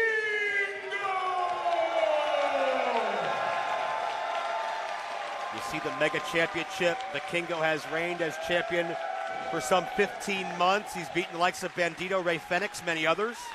But that's not what it's about tonight. It's about the Lucha Championship, Warrior Wrestling, Vikingo capturing that title 2 months ago. And just the prevailing thought, who or what is it going to take to stop Vikingo, who's been like a snowball, just building momentum down a hill and gaining speed and gaining momentum. As the bell officially rings to start this matchup, we'll do our best to describe this as needed, as necessary. I want you guys to sit back and feel this moment.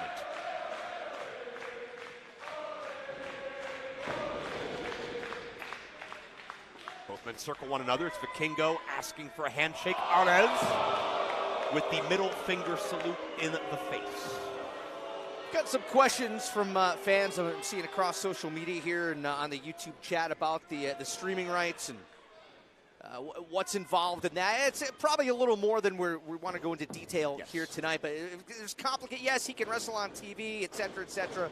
There's a lot of gray area and a lot is. of, footnotes and clarifications, and when you're dealing with contracts and negotiations and international situations like that. I don't know the details. I'm here to call wrestling, and I'm excited to do that right now. We're bringing you Vikingo the best way we can right now. And again, this match will be available on the extended cut going forward here. Make sure you follow Warrior social media for pictures and clips. I know those will be up post-haste. It's Vikingo spinning out of the armbar for a moment. Arez regains control. Vikingo headstand, looking to build momentum to get out of the grasp of Arez. He does arm drag takeover. Arez responds in kind, and it's Vikingo back with one of his own. Joe, I understand that Warrior Wrestling officials have reached out to the air traffic control tower at the airport here in Grand Rapids, Gerald Ford Airport. They've cleared the airspace. Ooh. Arez clover leaps the legs of Vikingo and drops down, elevates the upper body of Vikingo, almost an inverted surfboard. Submission attempt right now, and Rich, this is an example of that King of Strange style, unorthodox nature of Arez. Vikingo was able to leverage back and nearly put the knees on Arez's shoulders, and you can see Arez as well. He kept the shoulders up, and now, what is this? Vikingo has the arms of Arez straitjacketed, has the legs grapevine, is carrying Arez, who slips in the back door, gets a roll-up, only a count of one. Both men jockeying for momentum on the floor. It's almost like a modified bow and arrow in a way, wasn't it? Yeah, we're going to see a lot of modified offense in this matchup for sure. Are, yeah. Vikingo up on the shoulders of Arez, rolls through the tijeras, which is the head scissors takeover. Sweeps the leg on top, Arez out quickly. Arez sweeps the leg. Vikingo out quickly there. Both men to their feet at the same time. Standoff, this crowd goes wild. Joe Dombrowski, of course, the English play-by-play voice of AAA Wrestling. Rich, we've been taught for 2 decades that you don't need to call every move because the crowd can see it. Wait, but things are different here. Wait, what is this? I don't know. This has nothing to do with what we're having in this ring. Somebody's music is hit. There are lights flashing. Music is interrupted. I don't have this on my format sheet. What's going on here? Somebody want to tell us what's happening, please? Oh, wait a minute. That's what? Gringo Loco, and around his neck, Rich, is that golden medallion, that #1 contenders medallion. Is that a sign of what's to come? Wow. You talk about a power move. Gringo Loco, the base guy, the #1 contender is, well, let's not jump to assumptions. We're assuming he's going to cash in that #1 contendership. But it was Loco defeating Alpha Wolf, Dragonbane, Golden Dragon, Ninja Mac, just to name a few, to win that medallion back last year. And if Gringo Loco's not here to activate it, why is he here? We're in the middle of a Lucha title match that has come to a standstill.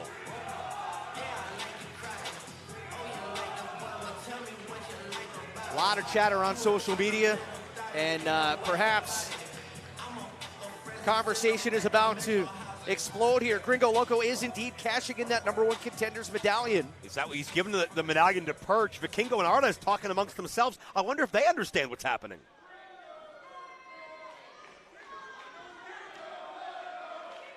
Gringo Loco is cashing in his Lucha Contenders medallion. This match is now a triple threat. Wow! And if you're unfamiliar with Gringo Loco, he is really synonymous with Lucha Libre in Midwest Pro Wrestling. He was a gateway for many, many years for luchadors to come here and ply their trade, and now it's Gringo. The odd man out is Vikingo and Arez almost working together, upset that Gringo Loco has diminished their chances of winning. Honor Beast, the very first ever Warrior Wrestling Lucha champion. Oh, that was followed up by Sam Adonis, who had to vacate the championship in January. And it was Vikingo who took advantage of that. You know, that wide open championship. You know, Sam's watching probably from an airport somewhere with his schedule, but action continues to be frenetic in the ring. Arez and Vikingo had the advantage for a moment. but now Gringo is able to rebound, and it's a three-way standoff.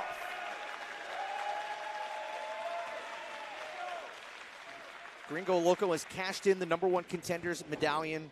What was supposed to be a one-on-one matchup, now a triple threat. First pinfall or submission will determine who walks out of here tonight. The Warrior Wrestling Lucha Champion. Vikingo and Arez looking for wrist control on Gringo, who springs off the top rope, tries to take both men over, but Vikingo and Arez roll through and land on their feet. Double drop kick sends Gringo Loco to the outside.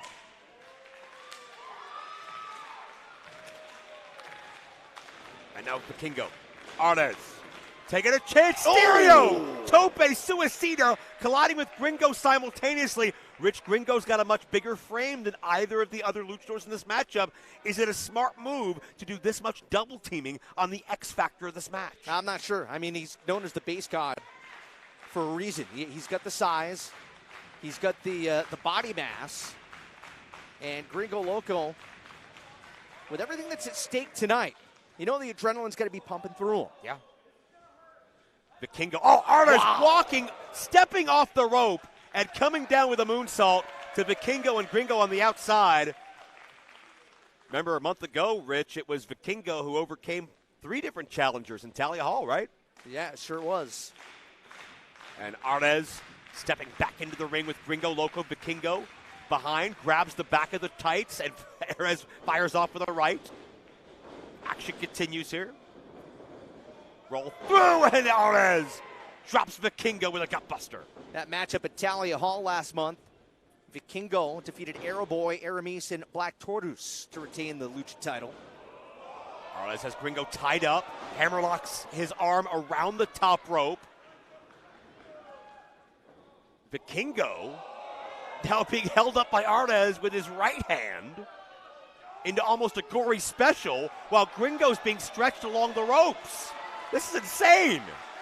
Rich, have you ever seen anything like this? I have not. Gringo Loco is being choked and tied up in the ropes. And you're right, that was a modified gory special.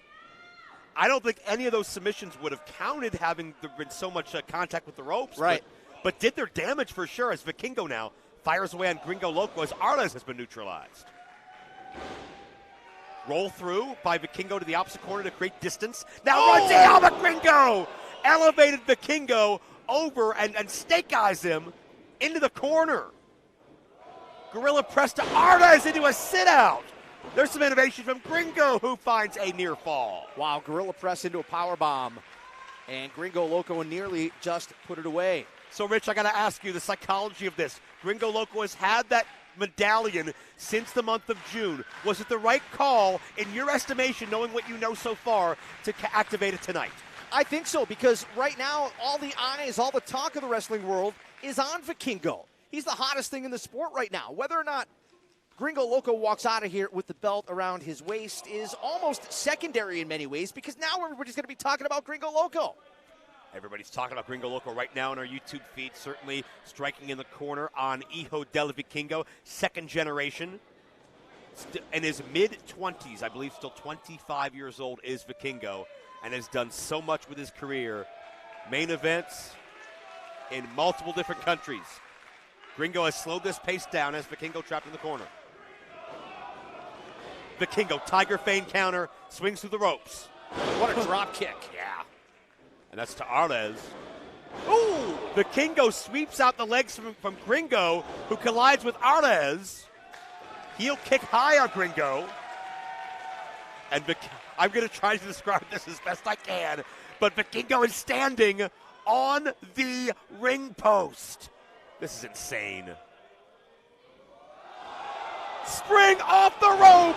Double spring into the double reverse arm drag. Are you kidding me? The fans are on their feet tonight here in Grand Rapids. That was incredible. How do you describe something that shouldn't even exist? Twisting in midair, countering a takeover on Gringo by Vikingo. Again, for those of you just joining us, this matchup, audio only due to streaming rights, Warrior Wrestling on social media. Hashtag Warrior Wrestling, clips, pictures, and more. Vikingo springs 1.5 in the air and takes over both men on the way down. Rich, I couldn't do this stuff in a video game. This is insanity. Absolutely insanity. And Vikingo's up already.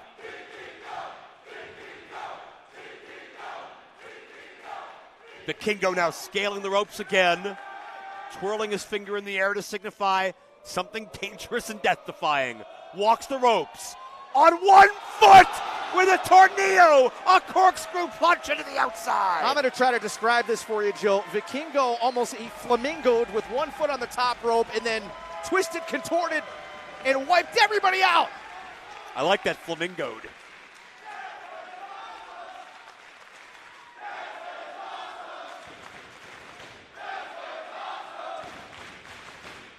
I hope everybody watching at home can feel this appreciation, feel the energy here in the air. Vikingo has there's a cover here, cover in the ring as Vikingo pinned Arez for 2. A lot of conversation on the YouTube chat, across social media, hashtag Warrior Wrestling. Val Capone, she's watching from Arizona, sometimes commentary partner, great friend of Warrior Wrestling. Shout out to Val. Always great to hear Val's voice when I go through the Warrior archives on Pro Wrestling TV. Of course, Mo, our third man in the booth tonight, still watching along. Oh, I can't imagine what Mo's thinking right now. Oh! Vikingo twisting Uranagi out of the slam position. And hits the thrust kick to a kneeling Arez to the side of the jaw. Vikingo now with Arez prone on the canvas, climbs back up the middle of the ropes, not in the corners, from the outside of the second rope. Twisting in with a Phoenix splash from the center of the outside of the second rope. Gringo interrupts the fall. Gringo Loco's not in that matchup. It's all done. 100%. 100% Gringo Loco protecting his interest. And then everything he did to work his way to calling a shot with that medallion, 9 months of works history. And it's Gringo now has Vikingo trapped in the corner, trying to utilize his strength with forearms. Vikingo reverses. Oh, Gringo the foot up.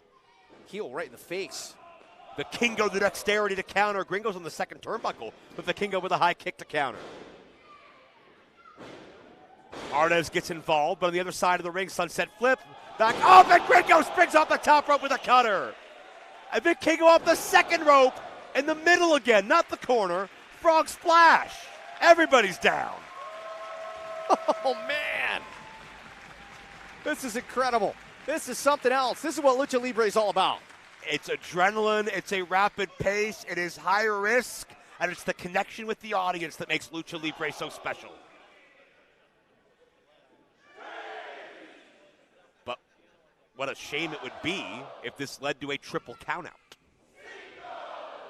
The crowd is counting in Espanol. We're up to 6. I trust everybody at home watch their Sesame Street. I don't need to translate. Arez and Vikingo to their feet first. Action continues. What's next? 7? 7, 8, 9, 10, 11, 12, 13, 14. 15. That's 15. You would know that, Rich. You had your quinceanera not too long ago. There's an exchange of shots. Arez came in hard and flush on Vikingo. Vikingo's rocked. He's lost his legs under him. That's big business, you know, the quinceaneras. Well, maybe we'll get into that after pro wrestling. Arez just standing there stoically, daring Vikingo to hit him, firing with his best shot. Vikingo acquiesces. Warrior Wrestling Lucha title is on the line. It was Vikingo who captured the title in South Bend, Indiana, in a triple threat match, defeating Flamita and Rey Horus. Back kick off the fireman's carry from Arez to Vikingo. Charged in the corner now. Rapid fire strikes. Arez hit from all sides. Vikingo's rocked. One step off the top rope again by Arez into the moonsault, but Gringo interrupts. Such a graceful maneuver by Arez. Battle for position here. Yeah. Wow! Oh, man! How do you get a guy that big up and deliver double knees to the back? Gringo Loco was popped up in the air. Arez, I don't know how he pulled that off. A little extra sauce in that quebradora, which is the Espanol term for the tilt-a-whirl backbreaker. Arez made sure Gringo dropped spine first on both of the knees of Arez.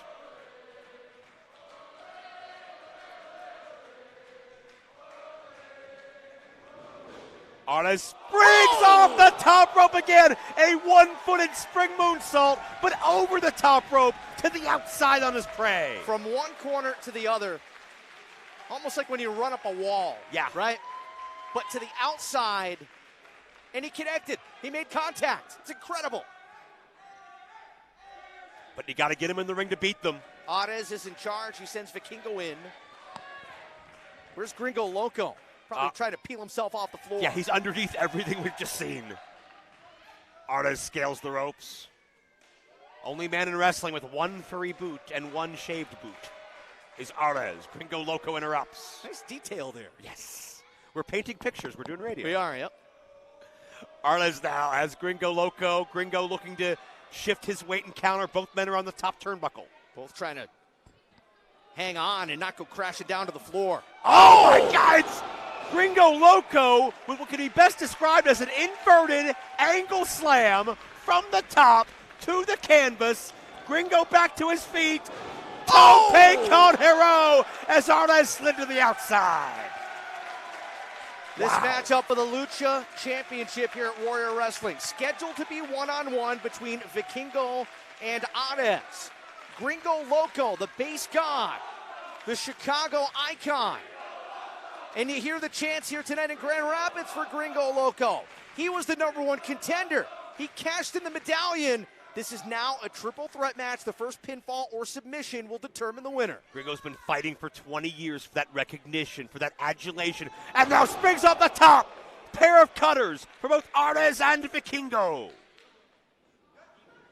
Gringo pins Vikingo, 2 count only. Can he get over to pin Arez as well? There's some distance between both bodies.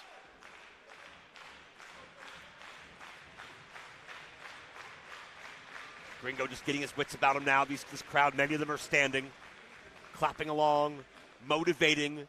The closest thing to a hometown favorite, I would suggest. Charging in the corner, Vikingo reversed on Gringo, connected with a forearm. Charging through again, the double knees as Gringo's in a seated position. Running Meteora. Gringo is groggy. Vikingo's climbing again. Arez quickly jumps into play to cut him off.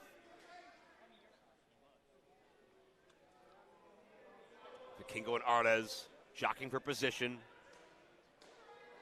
Gringo Loco is still prone below on his back.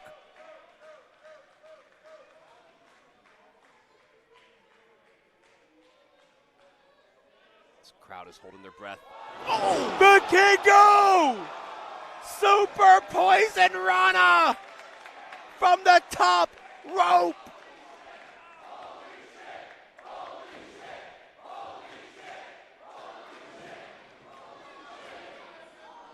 Vikingo opts not to attempt a cover. That could be a costly mistake.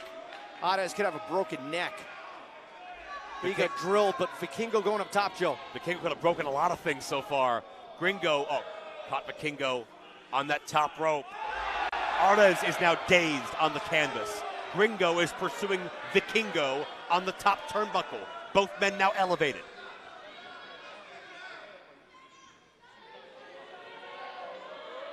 On the very top rope, Gringo has Vikingo. Gringo is elevated Vikingo in a press slam from the top rope. And sat out with it for extra impact. But that gave Arez a moment. Off the back of Gringo. Arez comes down with a destroyer on Vikingo. And now in the ring, Arez pins Gringo, and he couldn't put him away. Oh, what a kick! Integrated to the back of the head of Gringo. Arez looked to send him in, reversal by Gringo. Oh, man! Toss up, caught him, and down with a modified Northern Lights bomb. Got him! Gringo Loco has won the Lucha title.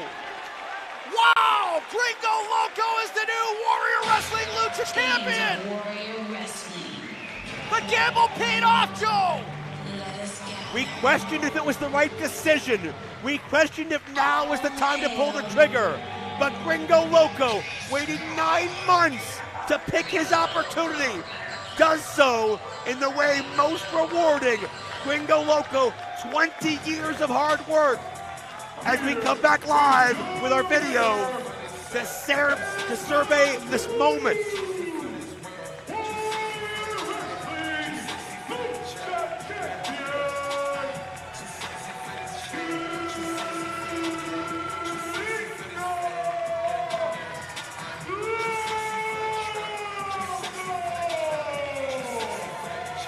I'm sure our description didn't do that justice. We did the best we could, but Vikingo, Arez, Gringo Loco, to me, defy description. It's something you have to experience. But the experience that Gringo Loco is having right now is 2 decades in the making. Gringo always fought for that recognition and respect, but he was always that Caucasian guy up in Chicago. But now Gringo Loco is synonymous with Lucha Libre here in Warrior Wrestling at the highest level. Cut the music.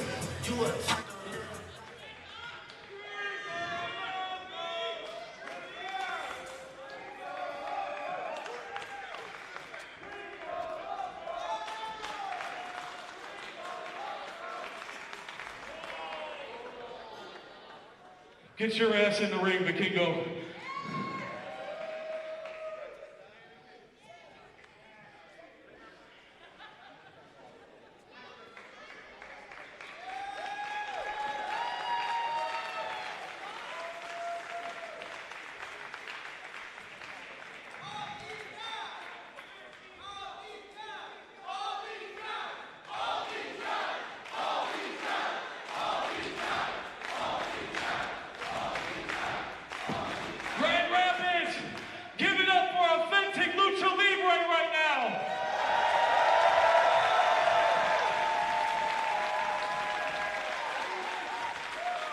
And give it up for 2 of the best luchadors on the planet today.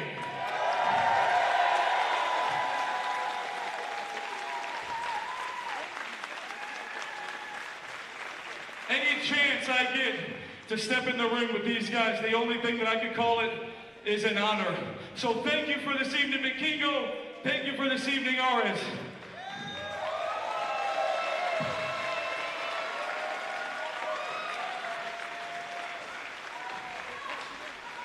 Now I want to talk from the heart to every single one of you right now.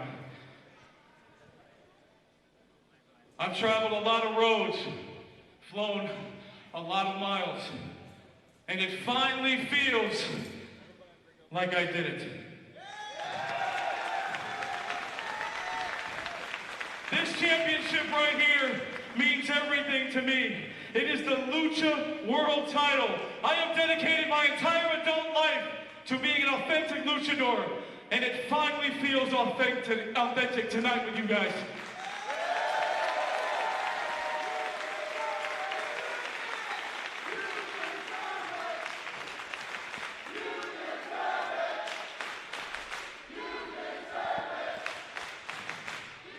Let's get a little snappy here, all right?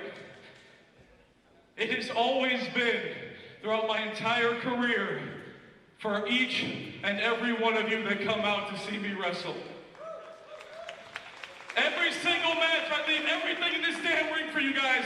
I just want to say thank you.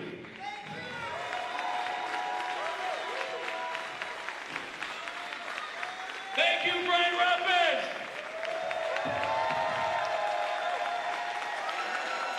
What a cool moment Fans this of is. Warrior Wrestling. Gringo Loco took so long and so arduous a road to gain this respect, to earn these opportunities. But Gringo Loco, in a promotion based in his hometown, has reached the pinnacle of Lucha Libre in the United States. Gringo Loco overcomes Vikingo, overcomes Arez, and is the new Warrior Wrestling Lucha Libre champion. What a night here in Grand Rapids. Gringo Loco cashed in his #1 contenders medallion. He took the risk, and it has paid off handsomely. Fans, we thank you so much for joining us all night here on YouTube. We invite you to subscribe. We're gonna have so much behind the scenes, exclusive content from tonight that'll be on that YouTube page. Follow Warrior Wrestling across social media. Big things planned for this summer as well. Always exciting stuff. But we are pretty much out of time here tonight. I want to thank the entire Warrior Wrestling staff. Mike and Missy Sorg, Brian Lowry, everybody watching at home, Val Capone, I know she's watching as well. For my broadcast partner, Joe Dombrowski, my name's Rich Bocchini. For all of us here at Warrior Wrestling, thanks so much for joining us. Gringo Loco, your brand new Warrior Lucha champion. Fans, we'll see you this summer. We're done from Grand Rapids. Good night, everyone.